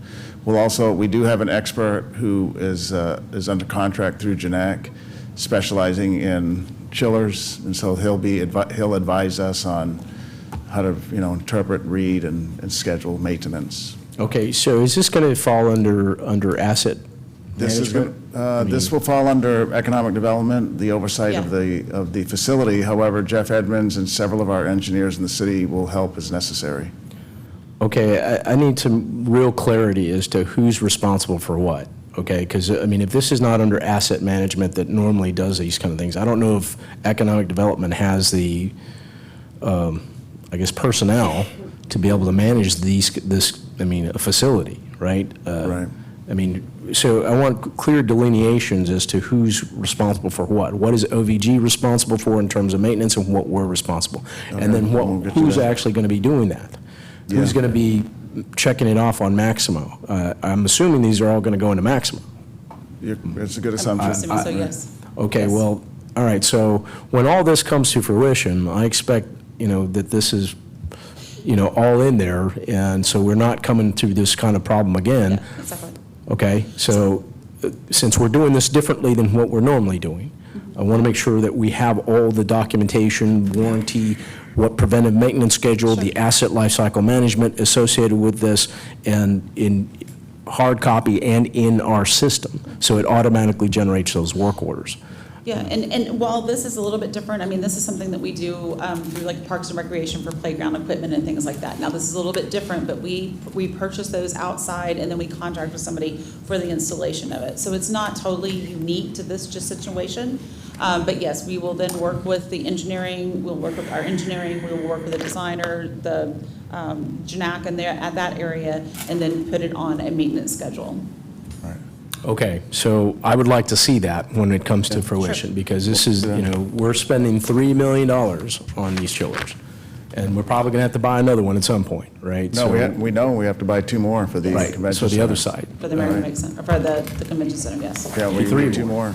So, Well, yeah, 3, right, 3 more, because it's and 3 then that and only doesn't, one and if we works. change the design where the chiller's not providing chilled water for the other systems, we'll have to buy it for the other locations. Buying several more. And that's, Okay, yeah. so, Yeah. but no matter what that is, or how we do it, we want to make sure that asset lifecycle management and that preventive maintenance is in place, and there's nothing referencing that in these documents. Okay. So we need to have very clear, specific, we cannot allow these things to fail because they cost too damn much. Sure. Right? We agree, right. Okay. Thank you. Mayor, I have a question. Yes, Councilman Presley. Thank you. So have we had a mechanical engineering firm look at how all of this is going to hook together and what needs to be updated? You know, all of that? Or are we just buying chillers and going to stick them in the place of the other ones without looking at the overall design to see if there's any modifications that need to be made to that? So my understanding, and I'm not an engineer, but my understanding is that what we are buying is the chiller mechanics. Yeah. What we're contracting with JNAC and who is then contracting with an MEP specialist is then to look at those type of things. But we need to get this, I guess the actual chiller itself is not going to change. No. It's got to fit within the set, footprint and within the set. Yeah, if I can, Yeah. I was there during the meeting, so JNAC is our consultant that's helping with the design work. But JNAC is an architectural Well, let me finish, firm. Why would we Councilman. not be I have a hiring few more mechanical- sentences. Here. A few more sentences. Hang So on. JNAC is a primary firm. They've hired NRG Engineering, who's a chiller expert. I personally met with the owner of the company. I know who NRG is. Okay, so we are going to have to redesign. We're not just going to remove the old chillers and put the new one in. There's going to have to be an engineering design, and the new chillers don't look anything like the old chillers. The setup's going to be different. That's why we're replacing them in total. So we're taking out one broken, one working, putting in 2 brand-new ones, but that has to be reconfigured. Yes, Yeah, sir. but I'm telling you, Peter, this sounds like another backwards operation. Backwards? You can't, one of the complaints over there that I've heard over and over again is that there are no up-to-date controls on our That's air true. conditioning and heating systems. That's true. There's, if somebody wants it colder in one part of the Yeah. building, they got to take cell phones and go to the 2 different places and say. Or walkie-talkies, yeah. Is it clear yet? So. Right, that's right. I just think there should be more preparation in, we know we're going to have to replace all 5 chillers there eventually, Right. within a very short period of time. Right. So this is just the beginning. This So is, right, as I why- mentioned. Why do we not have an overall plan of what this is going to look like? Yeah. To fix it from top to bottom once we, Right. because we put these chillers in place, and the next thing y'all be doing is coming back in here and saying, well, it's, the new chiller's overloaded the piping system and overloaded the controls, and now we got to go back to the drawing board on all that and spend a bunch more money. Right.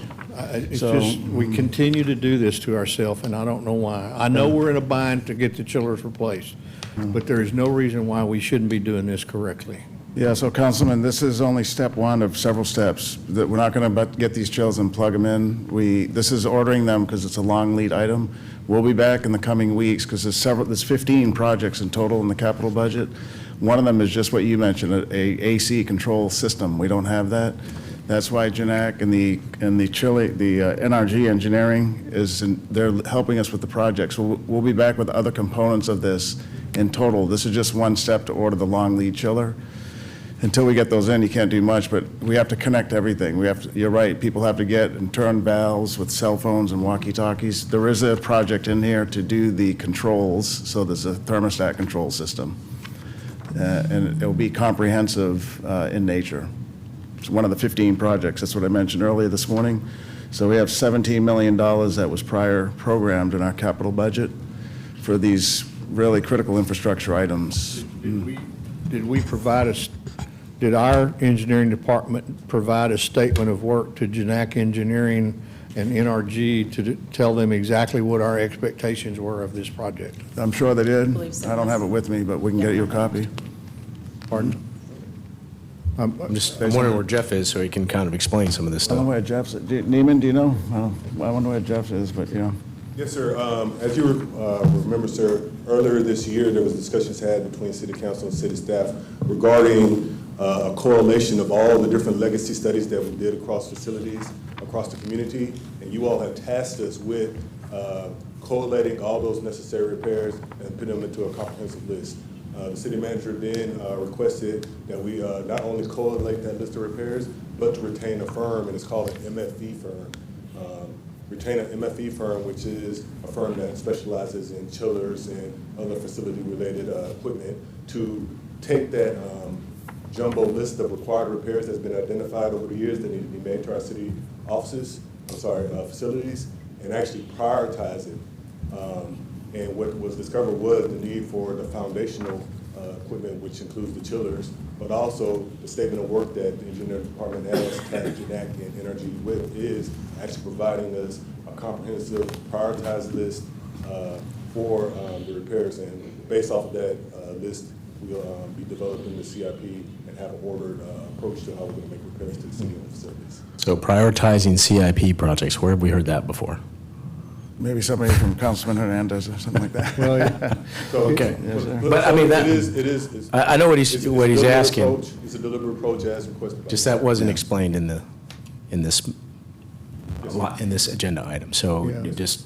Yeah, no problem. Yeah, So, yeah, Councilman, and let me just add one more thing. Specifically in the capital budget, there's a $300,000 project for Convention Center HVAC management, and that's what that is. That's at controls and automated logistics.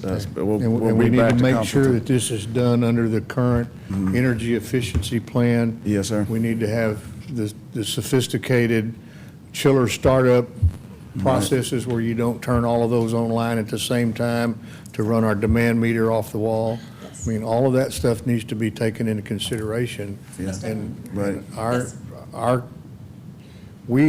we have to have an engineer at the table who's making certain that we're protected on all of that. And that's what I keep saying that we're not doing, is we're just handing it to an outside engineering firm and say, here, go get it.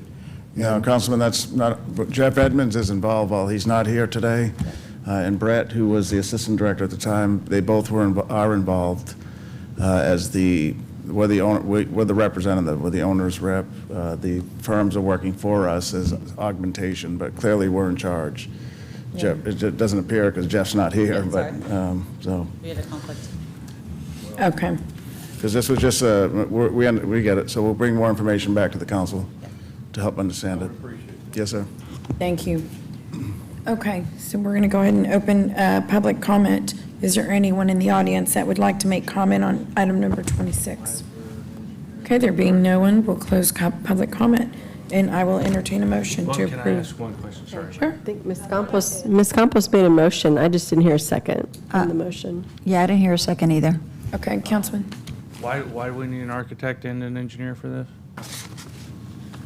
I think it's just the engineer, it's the chiller engineering. We went with, Janak actually was the architect and, architect for the original building. And so going through them, they have knowledge of the building, and then they are contracting with a chiller expert to be able to do the modifications that need to be done to improve the whole system.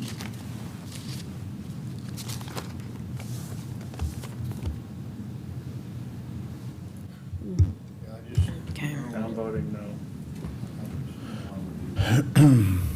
no. And if I can just add to that, so Janak was selected through a procurement process And the chiller was purchased through the buy board, because there was some comments made that I saw that said we didn't go through any process. So both the engineer of record was selected through a bidding process, and the chiller was purchased through a bidding process. In this case, it was the buy board that council's approved some time ago. Right, Yes, right. ma'am. The buy board. Okay. Second. We have a motion, we have a second. All in favor, say aye. Aye. Any opposed, say no. No. Motion carries. Okay, there being no further business, thank you, Heather. This meeting is adjourned. Mayor, we have an executive session. The thought we did. IDA It says executive 20. session. No, we haven't done that one. It says 27 and 29. Didn't we do that earlier? We didn't do 28. Earlier, oh, you're right, but earlier you said to me that it's 27. 27 and 29, And so now we're at where 29. 28 would be 27 left for through the end of the 29. meeting. So before we adjourn, we do need to go into executive session and handle item 28. Well, yeah, I know, but, okay, so this is 28. Right. I thought you made an error in the, I No, thought it ma'am, was it's 27 and 28. So 28 is the one that we're going to do at the end of the session, and Councilmember Hunter will be abstaining on that item, recusing himself on the item. Right. Recusal. Okay, so we're not adjourned. The council will go into executive session on item number 28. What? What's the problem? Nothing. You were saying, ma'am? We gotta fix this. Okay. Item number 28, per Texas Government Code Section 551.071. Is this correct? And 551.087? That's exactly what I read earlier. Is that the same? Is that correct? So those same provisions apply to this executive session as well. It will be, we'll return.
Here we go.